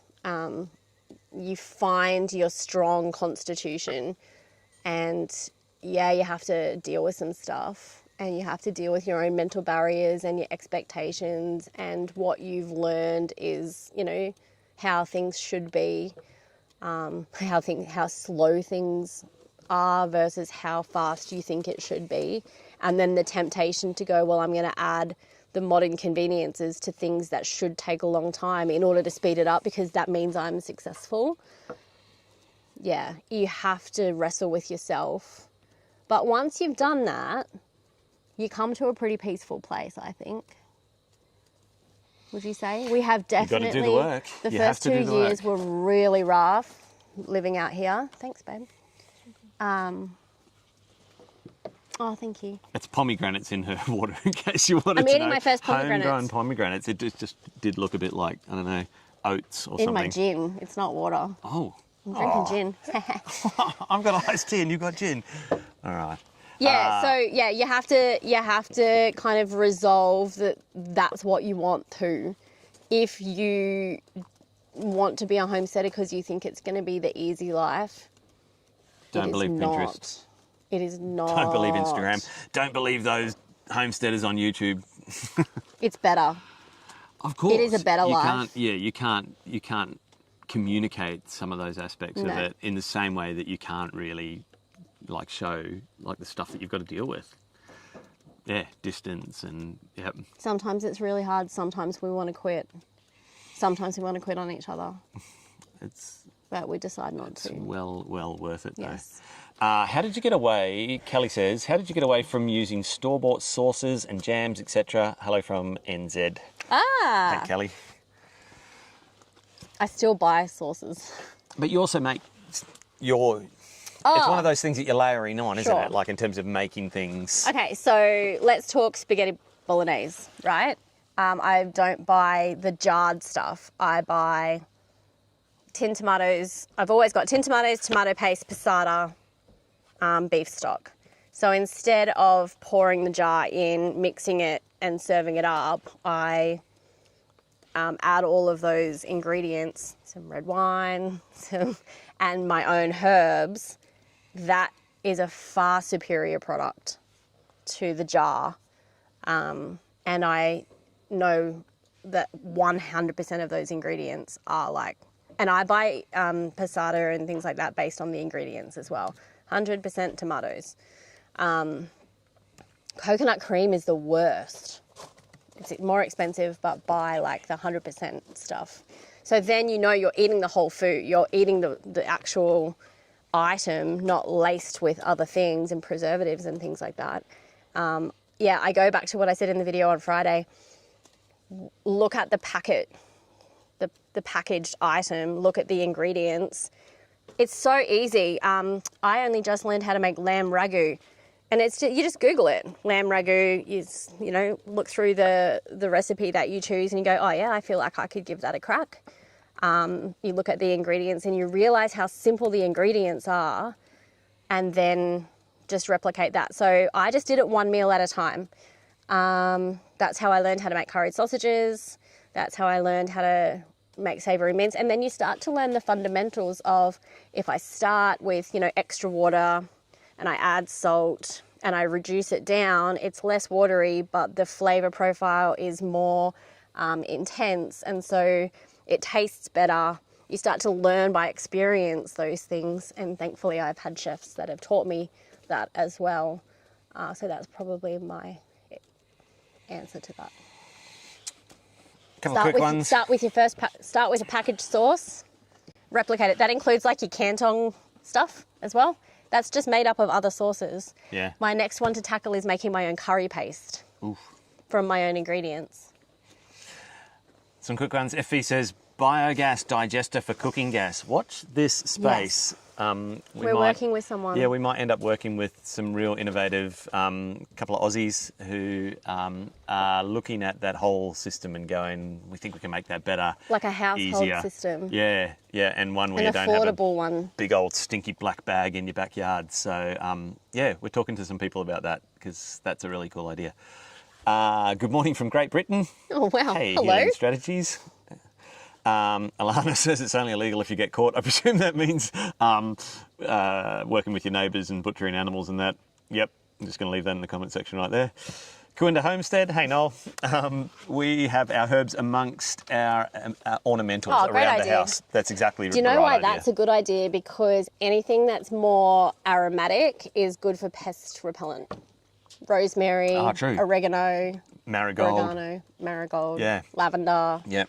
Basil, because when you brush up against it, it releases that smell. I think, somebody correct me if I'm wrong in the comment section, that pyrethrum, which is in a lot of pest sprays, and it's a natural pest repellent, is what's in marigold. I don't know if marigold's the main place you get pyrethrum. It might be artificially made these days, but I'm pretty sure it's pretty strong. Artificially made these days. Yeah. But your great-great-great-grandmother will have had a hack for that. 50 Ahead says, I finished building my 3-bay compost setup with free pallets. Nice. That's the way to do it. And wood from work. The first bin is full. Do I need to cover it to keep it hot? The main thing you actually need to do is turn it. It's the worst part about compost, but your compost needs the same 4 things that you need. You need air, water, food, and shelter. So the air and the water bit is harder to do if you let it compress down over time. So if you want to make it fast, and this time of year, you could still do a 6 to 8 week compost. We've just flipped ours to get a real quick turnaround. By yourself, and they're cheap on like eBay, Amazon or whatever, one of those like 30 centimetre, 60 centimetre compost thermometers, so you can actually figure out what the temp is in the middle. Don't shove your arm in there, you will burn yourself. And just get... For real, yeah. Like you can get it to 70 degrees pretty easily. Are you speaking from experience? I'm not saying anything. No comment. And a sheet of black plastic over the whole thing, especially. Does it have to be black plastic? Why is it not aesthetic? Black plastic. We've had this conversation on a composting video we did ages ago, and we were trying to wrestle out ideas for what you could do. Come up with a different solution? Thatch. I think the best we came up with that was the whole idea of thatch, like a thatched roof. So I've just, because I've got the blade attachment for my whippersnipper, I've just taken down a whole bunch of long grass around here, and I noticed as I was putting it in the compost pile that it was all kind of thatching. Yeah, right. So it won't get as hot as it will under black plastic. So what we've done wrong this season is we didn't turn it enough, and we just haven't had the rainfall. So we've had the sprinkler in there today to kind of try and cook it up a little bit. Going back to our friend who's got the blank canvas with an acre, I would get chickens stat, because you can eat the eggs and they will deal with your vegetable scraps, and then in turn start your compost pile. When I think about what we did first here, orchard, planted our trees. Yep. got chickens, started a compost pile, because because in my efficiency brain, it's what's going to take the longest so that that can be happening and then be ready when I need it. I would do those things. I would recommend to as many people as possible, if you can get chickens, get them, because you'll always have eggs. And at least you'll always have eggs. I love this. Alana says, homesteading is about a mindset. We've been trained to think a certain way, and homesteading questions what we've been taught. It takes a lot of mental work to change what is taught. And somebody said earlier in the conversation, like, that they ran into a friend and there was kind of like this awkward moment because somebody was like stockpiling or prepping or whatever, and like, why is that awkward? And I think it is because of that, because when you start to kind of question the norms or like ask how life should really be, there's this subtle like undertone, isn't there, of like, oh, you're not really supposed to question that stuff. That's settled, you know, like the way you do that, the way you live. Trust the science. Well, I wasn't going to go there, but yeah, okay. Save that for our podcast tomorrow. Yeah. Tomorrow. We have to record it tomorrow, so you get to hear it on Wednesday. I'm trying to keep up with the questions. Are they good? Yeah, you got, and I'm getting distracted by the really cool combos that are happening here. I think I say this whenever we do a live stream. I get FOMO because I want to be in the comment section. Yeah. Learn one plant deeply each week leading up to homesteading. That's a great idea. Advice. Now, deeply, yeah. I'm going to make a short on this because a couple of weeks ago, there was a comment on our video about mulberry trees. And there was so many replies to it that apparently there's something really beneficial about mulberry trees. They're so multi-purpose, and they're one of the best things you can have on your homestead. I know the cows love them. So I'm going to go back. I've got it in a note to go back and look at the comments there, and to make sure that it's correct before I make a video about it. But mulberry apparently is not just for jam. Hopefully this is good for you guys. Yeah, I go back to like ingredients, how to get away from buying the packet stuff. Look at the ingredients, or don't even look at the ingredients in the jar. Here's the honest truth.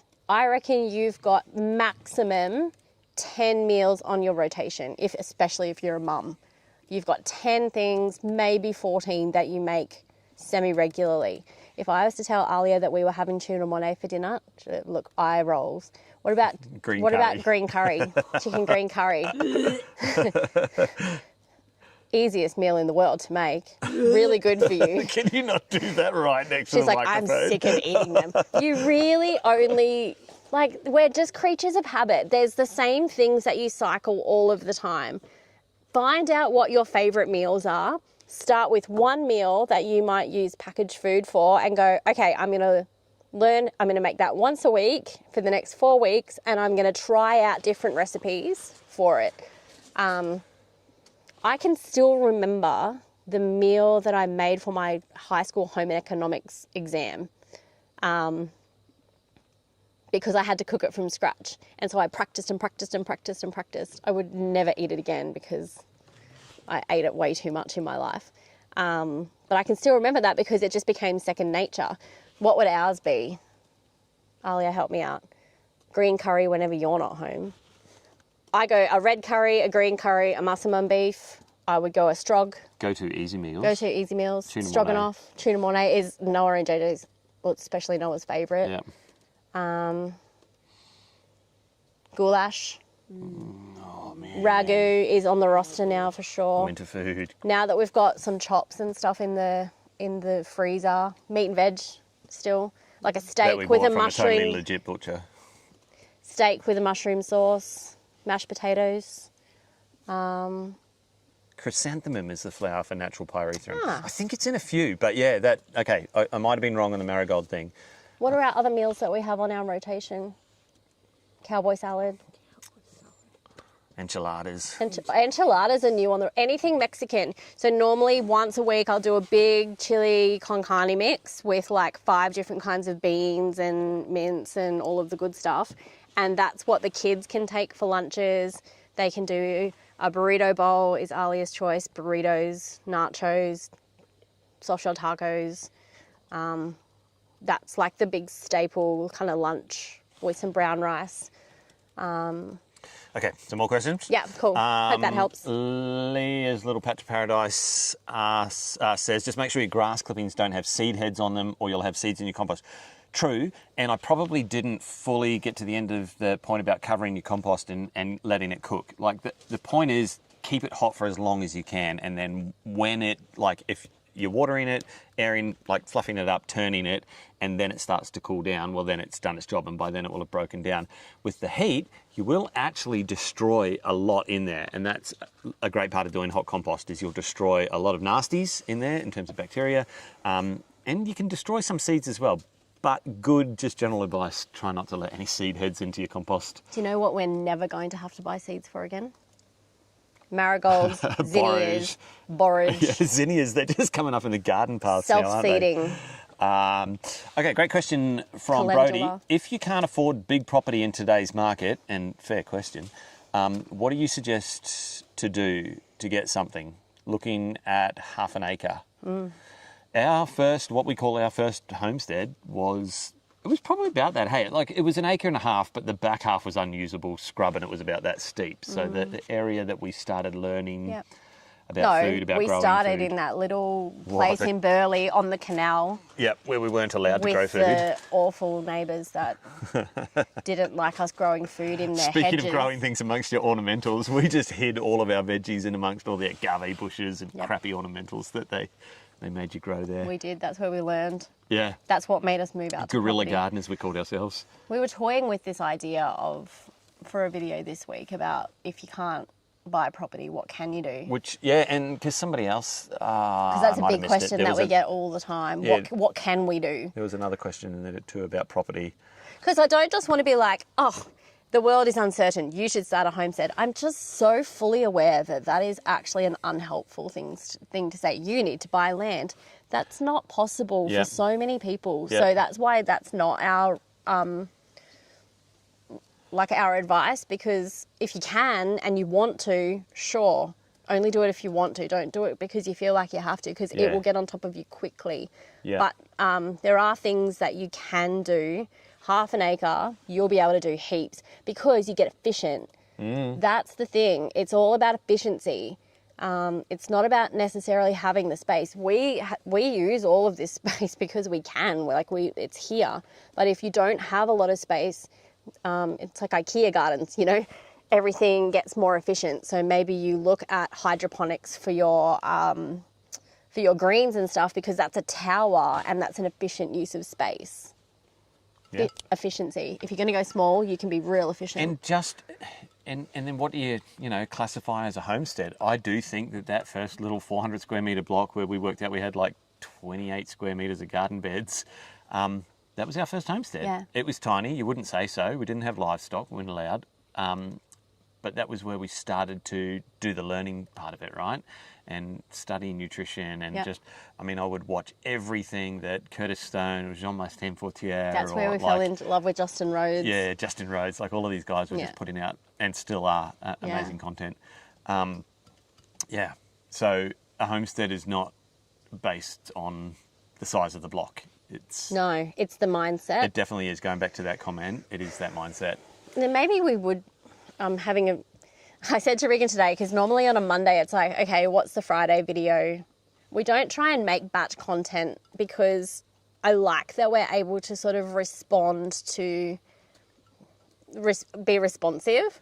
What was I going to say? Oh, I'm really on the bandwagon of get on your Facebook groups and find out who grows food in your local little area of where you live. You'll be able to find them on the Facebook groups.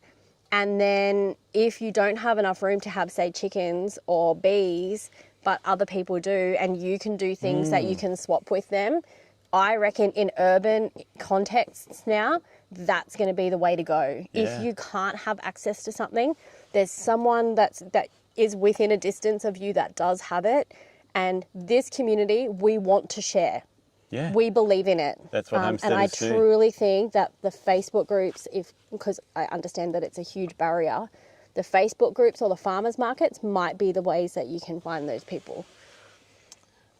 A couple of chicken questions. Somebody else mentioning Quambies. Alia's busy typing away over You should there. see her. She's responding to all the Quambi emails. Ali is really taking this on as her little project. It's not a little project, No, it's a big not. project, because I work and then work on the rustic side of things.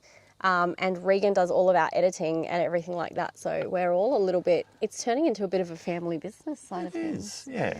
We've got some big sponsorships coming in as well, which take time. It does, but and I'm unapologetic about it because somebody got stuck into us this week, didn't they? And they were like, oh, whatever, calling us stuff for doing ads and that. And I'm like, I bet you'd never say that to an author. If you bought a book, oh, you should give the book away for free. But anyway, the point is, like, It already feels weird enough for us to be able to go, here, join our Patreon. Yeah, but what sponsorships really free us up to do is more of this sort of stuff, because that's time. And like somebody said, they recognise that our Friday videos have become less project-based and more classroom. Are we doing any projects at the moment? Yeah, I'm stockpiling. Because there's a reality to big projects cost a lot of money. Yeah. And we've always been really honest about, we're on a budget. We're not making tons of money here. We're on a really strict budget. We're trying to build this place. A lot of it feels temporary still, but we're doing it in a sustainable way. We're not going into debt for it. So, yeah, we're doing more classroom videos on a Friday because we're like allocating over Christmas, like we took a break, and so then you get paid less in February. Like if you're a self-employed person, that's how it works. So, well, if the chat here tonight is anything to go by, the reason that we're making a lot more content like that is because people have a lot of questions. Really? Yeah, just a lot. So a couple of quick hits on chickens. Our chickens have stopped laying at the moment. Any tips? Mine went off recently as well for a few reasons. It was really hot. We had some rain, which is unusual for us, and their nesting boxes ran out of straw. Chickens are just fussy creatures, and they'll literally just die if you look at them the wrong way. So, no, seriously. So yeah, they will just go off the lay for a variety of reasons, and you just got to pamper them. Like that's, stuff their nesting box full of straw. Speak nicely I'm in there today, like actually just swirling the straw in the nesting box. But do you know why? Because if you just stuff it in there, they just peck it all out. But if you swirl it, it kind of goes, it's like spaghetti, That's my little tip for loading straw into a nesting box today. Yeah, but the next day, I guarantee there'll be more eggs in that nesting box. Another one was, do we have problems with snakes? Because we've got chooks. We have snakes here. We've got some pretty nasty snakes here. We've got browns, we've got taipans, we've seen them all. We keep our grass real short, and we keep our human and domestic animal activity high. well, okay. Here's what I've noticed. Because at the concert last night, this little possum ran right in front of us, like in the middle of like tens of thousands of people. This little possum was like... In Brisbane. Like, wow, at South Bank. Yeah.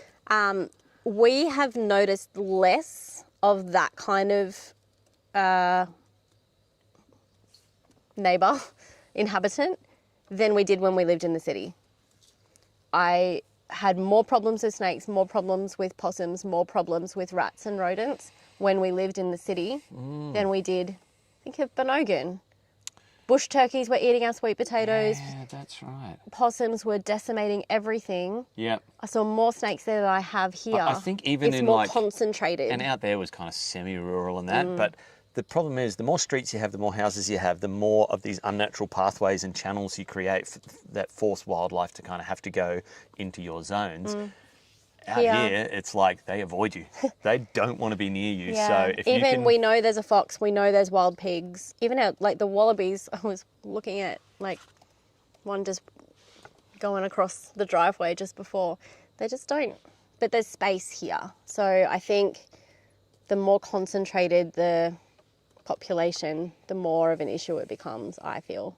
But that's why we keep our grass short and we kind of let our dogs kind of roam a little bit, is because... If you hear them bark, it's because I think they can hear the fox. There is a fox. Yeah.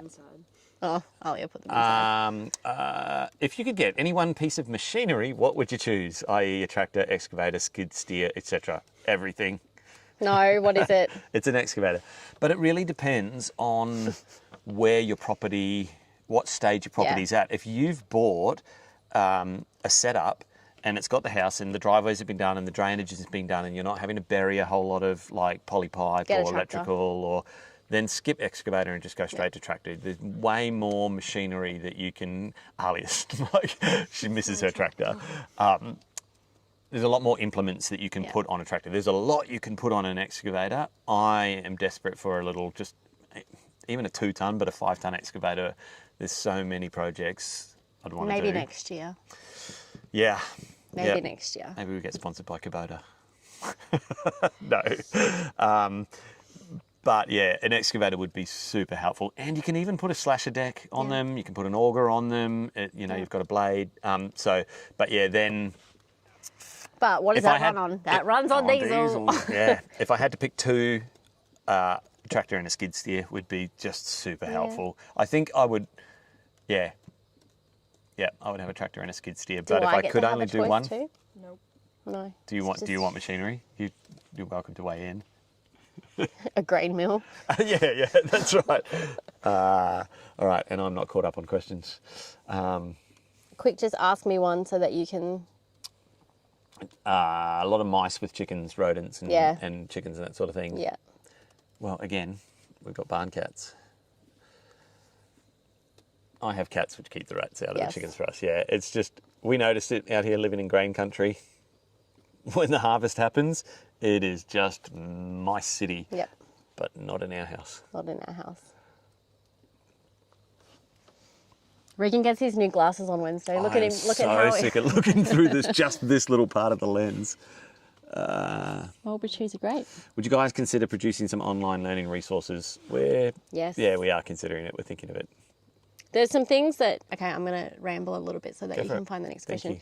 There's some things that need to happen before we can do that. And I think one of them will be getting to a point where we can pay somebody to do the editing of the videos, because that is the time-consuming part. If we can do that, then definitely we can look at... Like, Regan's background is training. So we've talked a lot about what kind of online courses and things that we could do. Cohorts, communities, people who like are about to move on to their first homestead, and we can kind of do like a tribe that are all doing it all at the same time. We've talked about all of that. It's definitely something that we want to do. We thought we would be able to do it this year, but I think it's more important to us to build our community of people. Like, you guys are so incredible, and it's happening so quickly that we're just like, okay, whoa, slow down. We can look at that next year. Let's just all band together and kind of build the tribe. So that's what's going to happen this year while we build, because otherwise we're not going to have time to actually build our homestead either. Yeah. We're going to be so busy building the online side of things that we don't actually get to where we want to get to here as well. So we're playing that balance as well, to be honest. Someone else asking about combies. Ali's onto it. She's emailing you. If you didn't know, go back to that video on our channel about the combies from a couple of weeks ago. Can you post the link to I don't know if I can do that here. In the chat? I probably can. Try and do it. Yeah, Ali's going to see if she can post the link to the form, and you can fill the form Maybe search for a out. community garden, yeah. What is a cowboy salad? Yeah. Well, Noel says cowboy salad for the win because Noel got to partake of the cowboy salad while he was out here, Yeah. and then somebody said, "What is a cowboy salad?" Go. Okay, get another question and get Alia It's to magical. copy and paste you that link. She's going to do See, that. I'm the organizer. Yes, you are. I'm the one that Alia is the second organizer. We are the admin people. Regan is not. Love you. Cowboy salad is, maybe I'll post as a community post, I'll post the link to the recipe. You know what I should do is I should make a Pinterest board of all of my recipes. Would that be a helpful thing for people? Maybe we need a Rustic Spirits Pinterest. Whew, okay. So a cowboy salad is roast potatoes. I roast mine I parboil them and then roast them in coconut oil tossed in salt and pepper until they're gooey on the inside and then crispy on the outside. Roast potatoes, so a bed of greens with, let me see if I can do this from memory, really finely chopped red onion, grilled corn. Sometimes I put chickpeas in there, cucumber, tomato, ranch dressing, feta, kind of toss it all together, and then you put the potatoes around the edge of it, and then you grill like a really nice cut of steak, like a ribeye, or I think the other one we had was like a T-bone, and then you slice that and you kind of put it on the top, and then you put more ranch dressing on top, and then you just kind of get into it with your tongs, and it's delicious.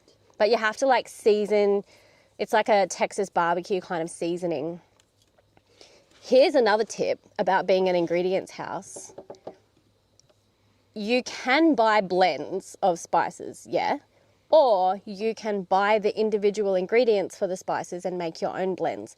So my favorite blend is paprika, so smoked paprika, onion powder, garlic powder, all of which you can make yourself, cumin, which I'm trying to get growing and it's not working, and a little bit of dried mustard, which is just ground up mustard seeds.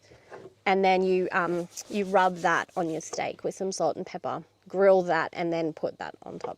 It's yummy. Are you failing at admin? Yeah, and Ali's trying to give me like secret coded message here. So we're just going to like break the fourth wall here. Do you want to put the link in the chat? Is that what you're asking? And then do you want to pin it? Oh, I can pin it. Yes, I can do that. Hi, sorry I am late. Hi, Riley. Aaron says, on the topic of land, in your personal opinion, do you think it will ever be too late to start, financially and real estate-wise? It's a fair question.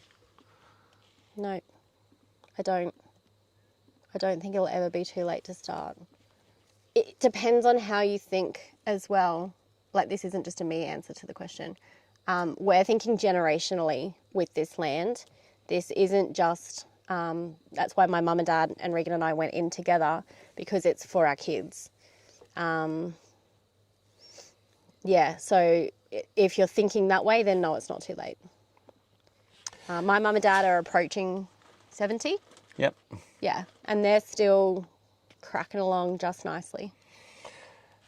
Panda Fox says, how do you balance your life? How do you balance your time as a mum? Have you only had older children since homesteading? I'm a mum of 2 small kiddos. I find I'm incredibly time poor because I'm nursing my 6-month-old. Get that. Yeah. Is it easier because you have a hubby home helping too? Hope so. Well, my kid, it's hard because my youngest is 18. So JJ's 18, Alia's 20, Noah's 22. Yep. So when we moved here 2 years ago, they were quite independent. We would say we started homesteading when they were like 10, when JJ was like 8 or 10, I can't remember. When they were much younger and we started homeschooling at the same time, that's when I stopped working. And I was at home all the time and Regan was out to work at an office. That was the worst time of our lives when we weren't together. Then we moved to the farm that we ran together and life was just this big melting pot. So I never did it when I had babies. A lot of our people that listen to our podcast asked this question, which I answered in really great detail at the end of last season, I think. And I talked pretty openly about just enjoy the journey, because I feel like I was under so much pressure as a young mum to be successful that I do feel like I have missed out on my kids being young, and I can never get that back. So I completely understand feeling left out, feeling left behind, feeling like you're sidelined, feeling like you're useless, because I felt all of those things. Being frustrated because there's things you want to do, but there's so many constraints on your time. And like I got to the point where I really started to resent being a mum and having my kids because I just wanted to get on with my life. And I realised, thankfully not too late, that was not, like I would regret that deeply if I continued along that track. So that's why we changed. That was one of the reasons we just changed everything. And I spent all my time with my kids, homeschooled them. That's when I really got into like, I didn't know how to cook, didn't know how to, we were running before, that's when we learned how to grow our own food, all of that sort of thing. And we just took the kids along on the journey with us. Justin Rhodes talks a lot about just bring your kids along with you. It takes how long it takes. Maybe that's the point, to bring your kids along with you. So I get the time constraints. I just want you to know that that's success for you is being like, I get it. I get all of it, but you can't ever get that time back. And I know it's such a cliche, but I have regrets. I hope that's not too deep. Yeah, but then the other side of that is, and we did a really cool podcast with our adult kids a few weeks back, and we asked a question that we didn't actually know the answer to in terms of like, did regret? We mess you up? Yeah, did we mess you up? And anyway, go watch that episode. Yeah. All right, Mango Ridge Homestead asks, Regan, guys. are you drinking dam water? That is about the colour of dam water, but no, it's iced tea. And it's not even homemade iced tea. I'm totally cheating. That's the cordial stuff, but it's at least the Bic Feds ones. So. Regan is a sugar fiend. Is it, you reckon it's that sugary? Probably. Go and read the label. No, I'm not reading the label. Budget Aussie Family says, really enjoy your videos. I've learned so much. I'm in regional Victoria. It's been the worst season for growing I have ever had. I felt really deflated, but you have me re-energised. Well, if you watch Rachel from Bushhead's Homesteading's last video, she's had the worst growing season ever as well. So I think, I'm like, is there something in the air? Maybe. I don't know. But do not despair. We can do this. We need to do this. When are you getting a house cow, or do you have your coffee black? Answer the first one. Alia's we're both desperate. We need a cow when we've got we need fences. to do fencing, and we needed to wait for the days to not be ridiculously hot to be able to do fencing. So hopefully by the end of the year. Unless there's escalation of things, and then like I'm doing it now. Look, the reality is our neighbour has cows. If we wanted to, we wouldn't. It wouldn't be inaccessible, is what I'm saying. Just getting, starting with a calf or whatever. But we've got some pretty fixed ideas of how we want to do it. If we can keep to our plan, but there's nothing here. There's no boundary fence. There were very old timber cattle yards that are like unusable. They're rotted. Yeah. So we'll have to build cattle yards from. Yeah, either buy all the panels and do it that way, or build them. I'd love to build timber cattle yards. That'd be so cool, but that's time. And then even just setting up paddocks, because you can sort of just release them into the bush, but on the other hand, we want to take care of them. There's holes, and there's we've got tons of echidnas around here, so they dig the place up. And there are like heaps of cacti and all sorts of stuff. So there'll be some things we want to do first. So it's happening. Not fast enough for my liking, but in terms of food security, absolutely. Tobias says, have you considered milking a small herd of almonds? And as JJ would say, that's not almond milk, that's nut juice. I hope we're answering like the food side of things. Do we have food stockpiling, ingredient? We've talked about ingredients. Cordial plus salt is electrolyte, a pinch of salt in every drink. I have a pinch of salt and a squeeze of lemon juice. Our bore water, and somebody asked the question earlier, and I missed that one too, are we going to re-drill the bore? You can't actually re-drill the bore, so it'd be drill a new one. The only time you can re-drill a bore is if you did a steel casing, which you just wouldn't do because it's really expensive. So it's because it's a PVC casing, they don't want to drill through all of that.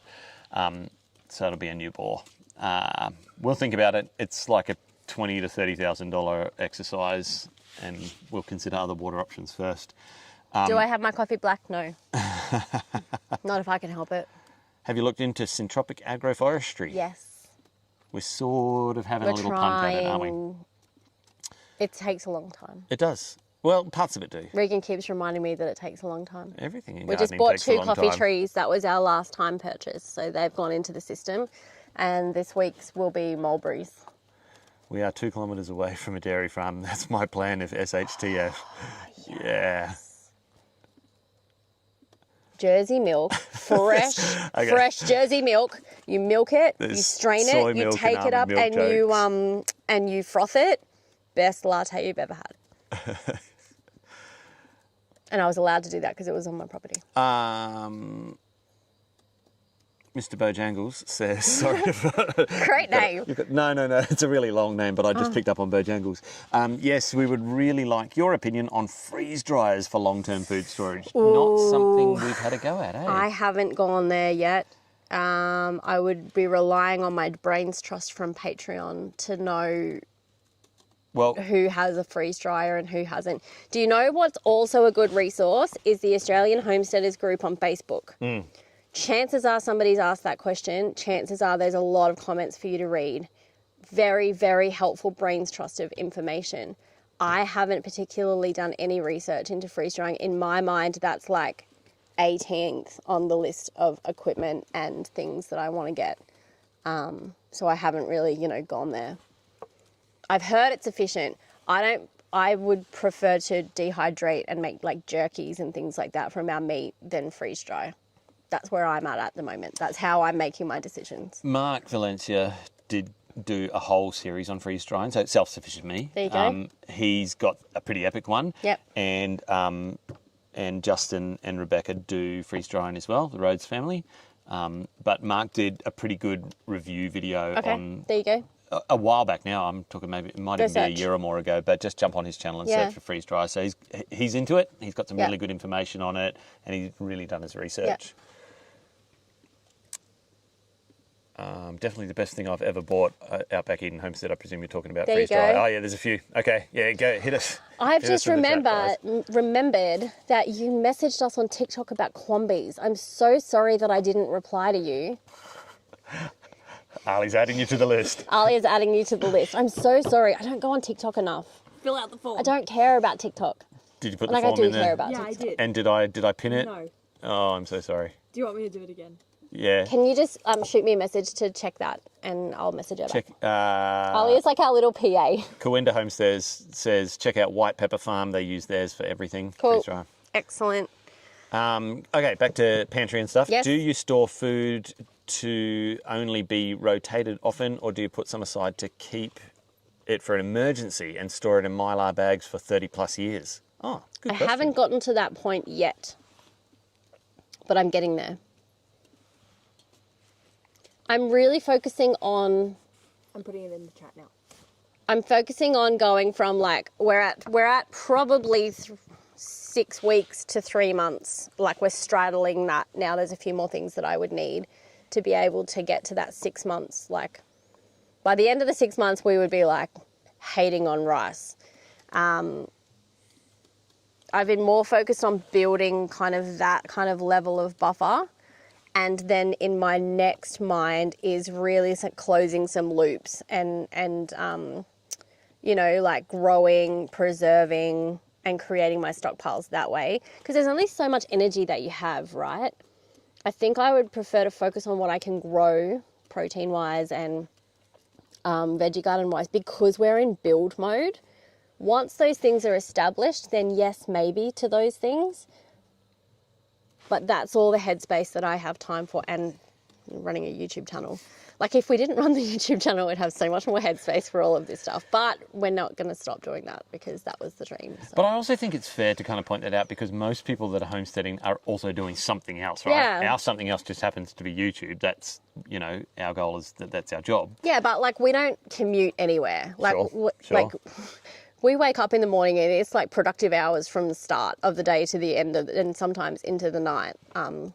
Because we're just in hustle season. We're hustling, not hustling, but like, we're building this channel and whatever all of this looks like. We're building the homestead. We're coming into that real cooler months where we'll be doing a lot more physical labor than we have. Yeah, you get what I mean by hustle, not like grifter. We're not grifters. Not at all. Hopefully people have worked that out. I don't know, Ali, I'm not seeing anything in the chat. Give me another question. Okay, I may have missed this, but do you have a canner, and if so, which one? I know you did talk about it earlier, but My there are mum bunch has a new pressure people canner. in the chat. I don't know what it is. I will find out. The water bath canner I just bought from Big W. They're pretty... If you, go buy one of those. I would. Mandy says... Before they can't come in from China. We got a desalination unit for our bore water and haven't looked back. Mandy, I'm keen to know what volume are you doing though? Because we have looked into reverse osmosis and a bunch of stuff. We need to process 1,000 litres of water a day. And all of the calcs I'm doing... Is that just for the gardens? Just for the gardens. Right. Yeah, I can't make it. We drink the bore water. I'm really happy because it's got actually a good amount of salt in it. It tastes like mineral water. Yeah, well, it is. But yeah, for the gardens, because of the salt, we would have to process 1,000 litres of water a day. So, yeah, I know people have got like little desalinators and things for their drinking water, but I need a solution that can do 1,000 litres. Kimchi, someone was saying, and Tobias says, kimchi for the win. That's why I'm growing wombok. Sole reason I'm growing. Yeah. Now that it's winter is approaching, will you be making your own kimchi or sauerkraut? Yes, I have sauerkraut left over from last year, which seems to be like a crime. Yeah. I make sauerkraut from my white cabbage, and I go pickled red cabbage. We usually have that like at breakfast time, or if I've had a big corned beef and we have Reubens, that's really like our sauerkraut. Kimchi I've never made, but I want to, and I'm just about to order just some seeds that I'm kind of shoring up based on what I couldn't harvest myself, and I'm putting some Asian greens in that as well. And I think Chris sent us a bunch of seeds that have a lot of Asian greens in them as well. Yeah. Andrea says, how do you store flour? I know we answered it, but I think there's a bunch of new people on the chat. I got the flour beetle in my nuts. I know. And the flour, the pasta, the nuts, yeah. You have to, if you're getting milled flour, put it in the freezer for 3 days and then move it to your long-term storage because it kills off the larvae. I do know that. I got pantry moth in my pantry. Like, not the big pantry, because the tiny house is like, the pantry's like 2 cupboards. And I was just lazy and bag clipped my oats instead of putting them into an airtight container, and I got pantry moth into everything. That was at the last place, hey? That pantry moth was crazy. Oh, no, it was here. Oh, here. Hayes Homestead is also growing daikon for pickled daikon too. Amazing. We eat Korean fried chicken on the regular. Yes, we do. Yes, you do. We were Tobias's Korean fried chicken is pretty delicious. Korean fried chicken at Hayes Homestead. Leah says, where did you get the chicken tractor from? Watch this space. We're about to build a new one. Elaborate. So focusing on things that I may not be able to get because they came from China in my purchasing at the moment. And so we buy little kit greenhouses, you know, the dome ones. We buy the 4-metre ones, and then we convert them into chicken tractors from there. I hope that the 4 that I ordered will be delivered tomorrow. So there is a video going to be coming up of us building the chicken tractors that we can then move all around. So we want all of our chickens to be mobile. I don't want to have a chicken yard anymore. It wasn't ever the full-time solution. Yep. And because we're like moving chicks to juveniles to adults, we're wanting to split breeds so that we can build those flocks up, because I just want multicolored eggs because I'm a homesteading woman. Yep. Watch this space for a chicken tractor video, like a breakdown tutorial. We're going to do that one coming up. Although we won't call it a chicken tractor, we'll give it a name. Probably hoop coop. That's what we've always called that design. Yeah. That's a design we've been working on for a while. Lightweight, easy to move. But this will be the first hoop coop we make mobile. Cut down on chicken feed by moving them across fresh ground all the time. Yeah. Mandy gets 30 litres a minute out of your desalinator. Mandy, can you tell me what that unit is? I'm going to be Googling that tonight. That sounds amazing. Are we going too long, or are people... So we're hitting the 2-hour mark, guys. Are people happy to keep going? If you're happy to stay on... I could probably do we'll stay half on an a little hour bit more. longer. But seeing as we got to bed at 2 o'clock this morning. Although I always get hyped after a live. I always feel like a bit of adrenaline. Well, yeah, and then you go and... I go and watch it again so I can see all your comments and make sure I didn't say anything that sounded dumb. What water filter do you own for your drinking water? I've heard Berkey is a good brand. There's a bug in my hair. Yeah, well, there's plenty of bugs. Oh, mate. One good thing about winter, less bugs. Water filter?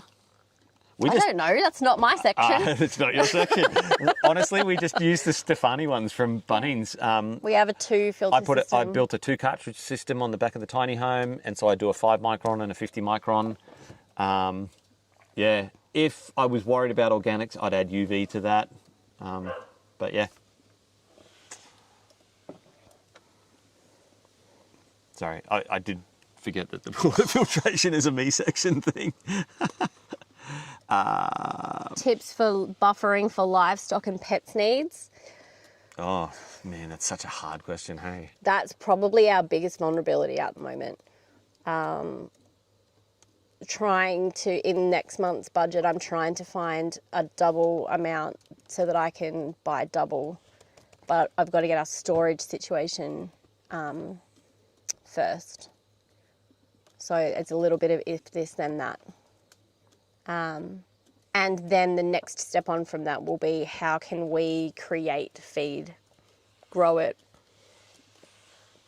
like even offsetting by using chicken tractors, moving the pigs more frequently. But all of that's labour, all of that's work. So yeah, that's an ongoing conversation for us at the moment and our biggest area of vulnerability. Yeah, they eat a lot. They eat a lot.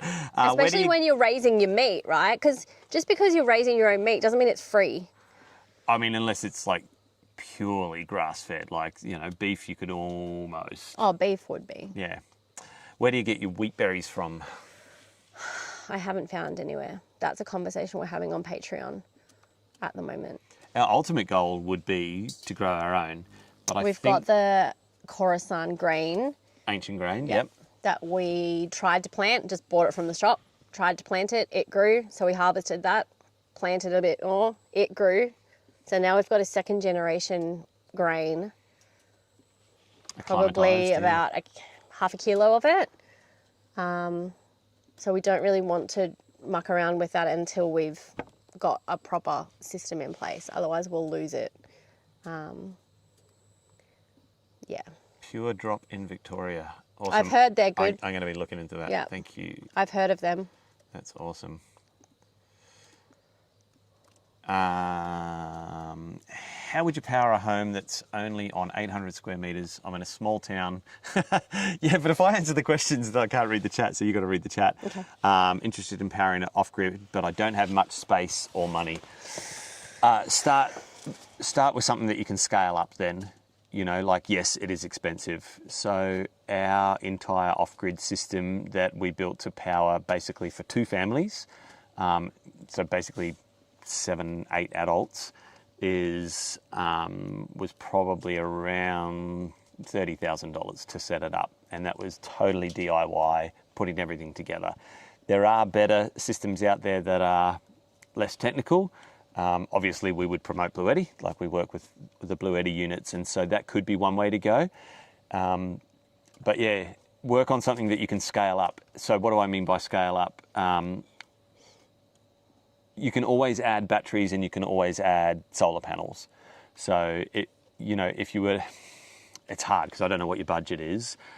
You're going to have to save up for good gear. Don't buy cheap, really crappy gear, and just do your homework, do your research. Like, there is so much good information. I knew nothing about solar before we got out here, other than I had a little camping setup. And you know what, that's actually a legitimate place to start, is just start with a little camping setup and power. King's battery. Yeah, go to King's and get like a foldable solar panel and, like an AGM battery, a lithium battery. Yeah, lithium batteries are just so cheap now. And kind of learn how it works on a small scale. But honestly, just do the research before you spend the money. Like, I just spent hundreds of hours watching as much as I could on DIY solar before we committed all that money to it. And even now, 2 years into this, there's things that I would have done a little bit differently because you just learn in the deep end. But you can scale up. So I think we said earlier, one of the ways we're going to scale up is for solar panels. We went dirt cheap on solar panels to start with because you can get, most of the solar panels we got were free. Like, I just got them off people that were ripping out old systems, and they'll list them on Marketplace and they're just happy for you to take them away. Or next to nothing, $5 a panel or something. Now that the budget has eased up a little bit, we're going to spend, a couple of $1,000s on a full solar array. It's going to cut down the number of panels we use. It's going to make it more efficient. I'm going to be able to gather sunlight for longer during the day. But yeah, start small, scale up.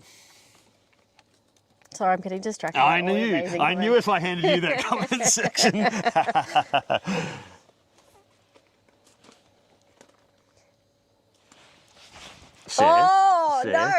look at me like that. No, give me my job back.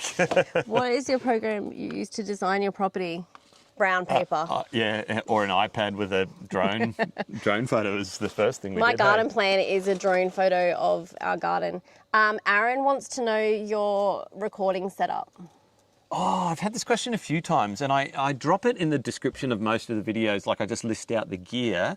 Maybe what I'll do, because that's a bit techie and nerdy, I might make a little Patreon post. I'll make it free, so if you're one of the free members, you can get it too. And I'll just do a little run through on how we do what we do for YouTube. It's a lot easier than you'd think if you're thinking of doing it. And honestly, we started the channel with an iPhone and a set of Rode mics. And you said Rode mics, yeah. I had Rode mics. They died. They died. It was a stressful week. We used them to death. But I love the DJI gear. I do need a new drone though, because my dog jumped up and grabbed the drone out of the sky. And it won't fly anymore. Oh no, it flies fine. It just won't video. He did that because Regan taunts him with the drone and makes him chase after it. So it's no wonder that happens. Yeah, I made a mistake. I was flying uphill and the drone just stayed level. And of course it was getting closer and closer to dog jumping reach. You're not allowed in the comment section. You're way too distracted. Shush. I want to be in on the party. Earlier you said starting with herbs when they are ready. What is the best way to dry? Ooh, honestly, question. I did this the other day when I did some trimming. You just bundle them into a little bouquet, wrap them in some twine, hang them up. Once they've dried, you can either chop them, or I have a little grinder that I bought specifically for herbs, because if you've ever dehydrated and ground up your own turmeric, it's a messy enterprise. So I have one just for herbs, and that's just a few pulses of that, and you've got way better oregano, parsley, rosemary than you can get from the store. Stuff that you buy from the store, it's good, but if you've ever done it yourself, I guess that's the same with everything that you would grow. It's just far superior. If you've ever dehydrated fresh turmeric and then ground it into a powder and stuck your nose into that, and smelled it, it smells like your brain is coming alive, compared to the stuff that you buy from the store that just, it's good, but it doesn't have that same, the stuff that you grow and you process yourself is always far superior and far more enjoyable, but far superior a product. So that's what I would do with herbs. Make a little bouquet, string them up somewhere. Once they're dried, chop them up, put them in a jar. It's actually, probably in terms of preserving things, it's one of the easiest. Things that I'm learning about this week, I have just harvested my rosellas, so I'm going to make cordial from that because of Mr. Sugar Fiend here. And my elderberries are coming in, so I'm going to be learning about that. And I just picked all of my chilies. I've ripped my chilies out because Mum made plenty of chili jam last year. I'm going to try my hand at a sweet chili sauce from them. But I needed the garden space, so buy chilies. A couple of quick ones. Yep. My Resilient Farm project. Hey Shane, interested in the editing program you use for YouTube. So I'm definitely going to put a little post, whether it's a video or a blog post, on our Patreon, and I'll do that for free. So, because a lot of people have been asking that. DaVinci. Yeah, but It's DaVinci free. for short. It's I use free. the free version. Yeah. Yep. Yeah. How are your bees going? We've had mite issues, and the area has lost a large number of hives. We've been really lucky. Yes, we we don't have. have them out here yet, and it's one of those things. I would like everybody to be into beekeeping, but if all my neighbours were into beekeeping, the risk profile goes up in terms of, parasite spread. Our bees are going awesome. Kirsty's brother has just built me a second hive because I don't have time, and so I need to do a split. So we'll be doing a harvest. We'll be doing a honey harvest soon. We'll just put that on as free content on Patreon, because honestly, it's really surprising the videos that don't really perform very well over on YouTube. Yeah, people, it's very specific, isn't it? But Yeah. who's into bees? So And we're working out our rhythm here because YouTube ad dollars are a wage for us. So obviously we have to consider that when making a video that's going to get, a decent amount of views. That's not us being disingenuous. That's just us being people who want to make a wage from this. But what we do want to do is create heaps more behind the scenes and those kinds of project-based things for Patreon, so that it's just free content that we're just like, here's what we're doing. We don't have any pressure to get, to make a good video, if you know what I mean. Like, if you guys are there, it's because you want to see it, as opposed to YouTube, which you have to kind of keep people entertained. It's a real challenge that we find is hard, isn't about it? making really good videos for YouTube. It's a real kind of wrestle that we have. How do you stay congruent with, Yes. Our goal would be to share knowledge. Yes. But then at the same time, it's like, in order for us to be able to do that There are more, I have some to do it. realities to it. Yeah, with that in mind.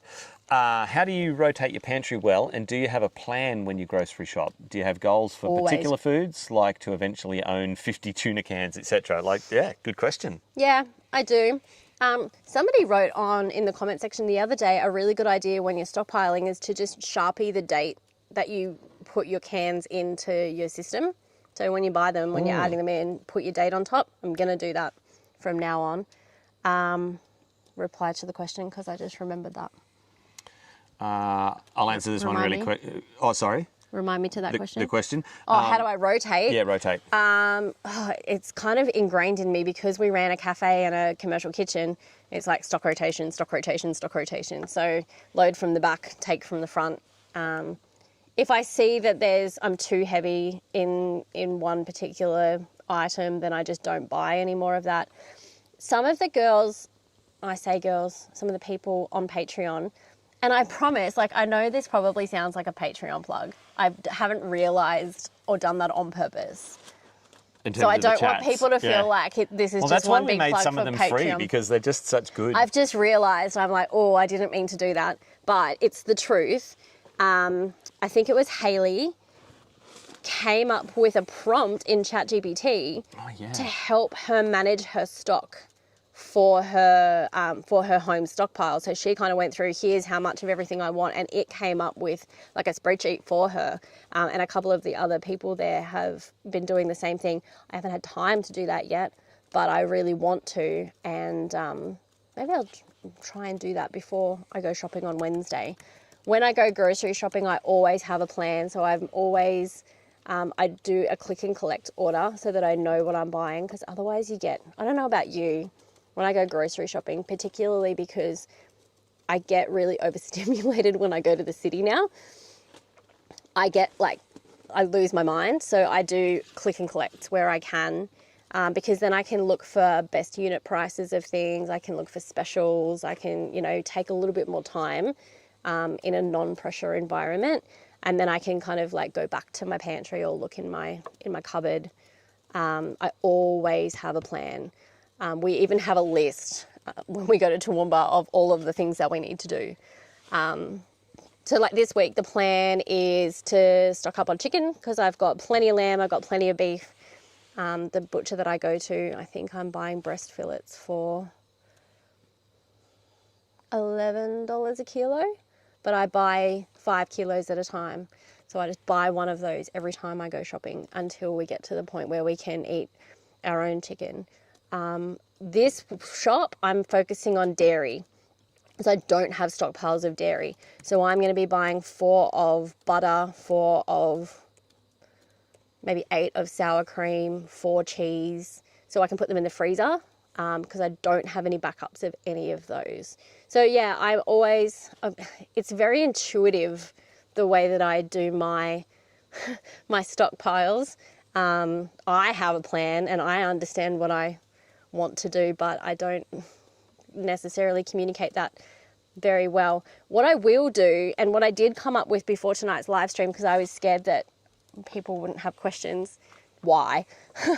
I did come up with a set of buckets that I think I've naturally developed in terms of stockpiling. And I'll read them out really quickly, but I might do a little downloadable, I think, or something that you can have a look at as well, that you so when I come to do my groceries or when I come to do my big stockpiles or when I'm looking for bulk stuff, which is probably where I'm more heading now, is bulk sodium carbonate or things like that. And I have a $500 budget that I work towards every fortnight.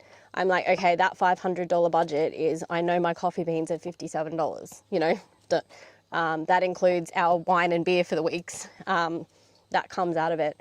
So I know how much I have to play with. I know what my stocks are. I know what's on special. This week I will be buying olive oil, which just hurts because I will use that in soap making. I don't use it in my hot cooking, but I do want to have a bit more of a stock. We're definitely a few years away from our own olive oil. Yes. Oh, that's flickering.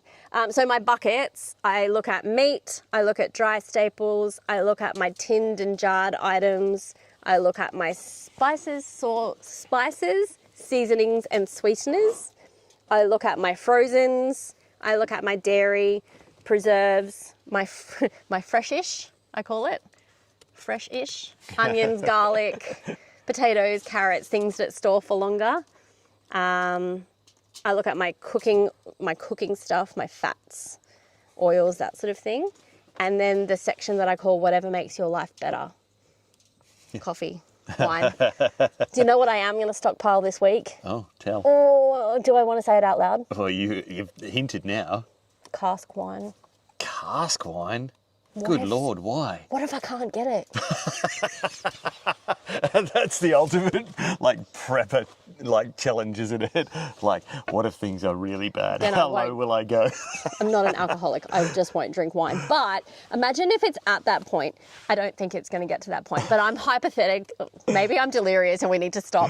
Yeah, there's a few people tuning out. So I'm aware also in New South Wales that it's approaching 10 o'clock. Oh, so okay. We'll finish. I've got a few quick ones to end on and then... Yeah, but I'm going to buy some cask wine. Oh, gosh. Just in case. When are you going to let your daughter do another episode? The last one she did with you while you were away was funny.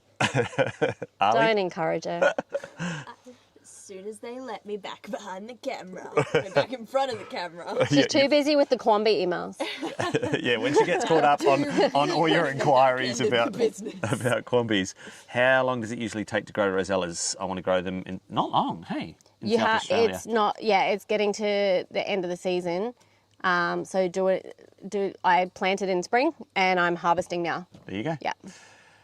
But they're an annual, so you have to do it every year. And I've saved my seeds. Panda Fox asks, if it's not too personal to ask, do you need YouTube to afford homesteading? How do you afford this lifestyle? The water tanks, animal feed, etc. can be so expensive. So yeah, for us, that's Regan's income. That's my job. And we've made some videos on that actually, and we've shared pretty openly about kind of what YouTube pays. It's not a lot. The first 2 years, it's like building any business. You lose money year one, you maybe break even year two, and we're heading into year three. We're hoping it starts paying a wage. Well, now that we've done it for a decent amount of time, it's very volatile. Yeah. It's very seasonal.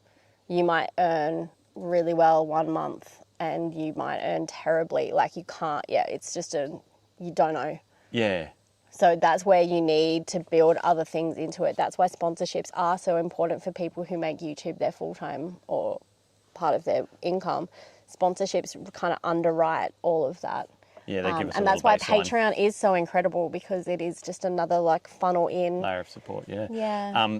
But we made a video a little while back about homestead side hustles, and I think I said in that, you probably can't do this where the homestead, there'll be some people who work out how to make, whatever it might be, firewood or selling chickens or whatever it might be, the actual job. But yeah, unless you're basically retiring or you've got a big, huge nest egg, there's going to be a business component to being a homesteader. For us, that business just happens to be creating content for you guys. Yeah, when we moved here, we knew we were going to go all in on making a go of YouTube. Yeah. So we took the punt. I think it's working. Do you have a stockpile of Super Rooster chips from Toowoomba, says Samwise. No. You can't stockpile Super Rooster chips, Sam. That's You can't ridiculous. even drive home with them. You've got to eat them fresh there. They'll take the layer of skin off the roof of your mouth. Don't even go into the store. Do the drive-through. Get them as fresh as you can. You've got to be efficient when you order them at the drive-through, though. Cask wine is the ultimate in stockpiling. Pray with me. Yeah. I can always use Goon it of for. fortune, oh gosh. What'd you say? Goon of fortune. At least we can be entertained. Would you consider doing an expo and showing how people could live the homesteading life? I feel like we do that. I feel like that's our when we YouTube make a channel. I'm video not sure, every week. Brady. I'm not sure if it. Do you mean like on site? Like we've thought about it. We'll keep thinking about it. Oh, We worked in hospitality for 7 years, so we're kind of liking the quiet at the moment. But hard when in you- saying that, you guys would all be amazing, but Yeah. there are some creepy people out there, and we've had some creepy people. we sure So have. not, yeah. There's got to be parts that are just our home and our safe space as well. So we're really trying to figure out how to do that. Yeah. Atkins Homestead. My husband's a major coffee snob. Nothing wrong with that. Where do you get but I coffee still from? have 2 jars of instant hidden away just in case. I Hey, mean, I suppose if we- you've got a detox. We had this conversation the other day. I'm like, how low is too low? Cask wine and freeze-dried coffee. Like, is that just I'll learn to love it? Or do I say goodbye? Like, I just enjoy it while it lasts. Yeah. Well, we did just plant 2 coffee trees this week. That will last me for 2 weeks. I know. Yeah, you get a kilo off each one a year. Yeah. Maybe it's time to get some Makona. No Makona. No. Oh my gosh. I think I would drink tea because I can grow that. Yeah, well, I just heard last night that Bernard Fanning, while he's waiting to come on stage, sits out the back in the green room sipping tea. And I You want to be like him? I do want to be like Bernard. I reckon we might leave it there, guys. Any more burning questions? Well, there's so many burning questions, but I really love that you guys all jumped in on the chat and have been answering each other's questions. I definitely missed at least half of them. What I might do now, because no way I'm going to sleep, is I'll try and reply to comments on, like, underneath them. So if you wake up in the morning and you had a question that I didn't answer, I will try and answer it below. So I think what happens here, because we've only done this a couple of times, is as soon as I hit stop on this, it'll get published It'll take a little minute. on our channel, and then any new comments will appear like comments on a normal YouTube video. So if you want to keep commenting, chatting, if you've got more questions, we'll try and get to them, and That we'll try and boosts answer the some of them there. algorithm that Oh, we yeah. live and die by. But that's fine. That's why we did this on a Monday night, because it's just fun. I hope that was helpful and valuable. Yeah. If you want us to do this more, then let us know, because honestly, I really enjoy It really is so fun. I just And- hate that I'm not in the crowd. Yeah, I know. You can do this next time. And I know I said, like, yeah, would we have people on the property and that sort of stuff? We don't know yet at this stage. But I do miss that, because when you're making content, it's very one way. So one of the things I love about this is that this gets to happen. So that's been So if really you're coming cool. to our meetup on Sunday, that's not here. No. Well, this is a bit out of the way anyway. That'll be the first one of many, and so maybe we'll do like a road trip. Go to Oh, a road trip of meetups. road trip of meetups. World tour. World tour? There's some person in like New South Wales that's ordered Quambies that we might have to drive and go and see and deliver some to them. Yeah. Go and check out his potting shed. Yeah, and have, Have some some more Korean fried chicken. Guys, we're going to call it there. Thank you so much for being part of this. I hope it was helpful. Keep the conversation going, and I will keep answering your questions. Good night. And we're out. I've got to pee so bad. Make sure your mic's off.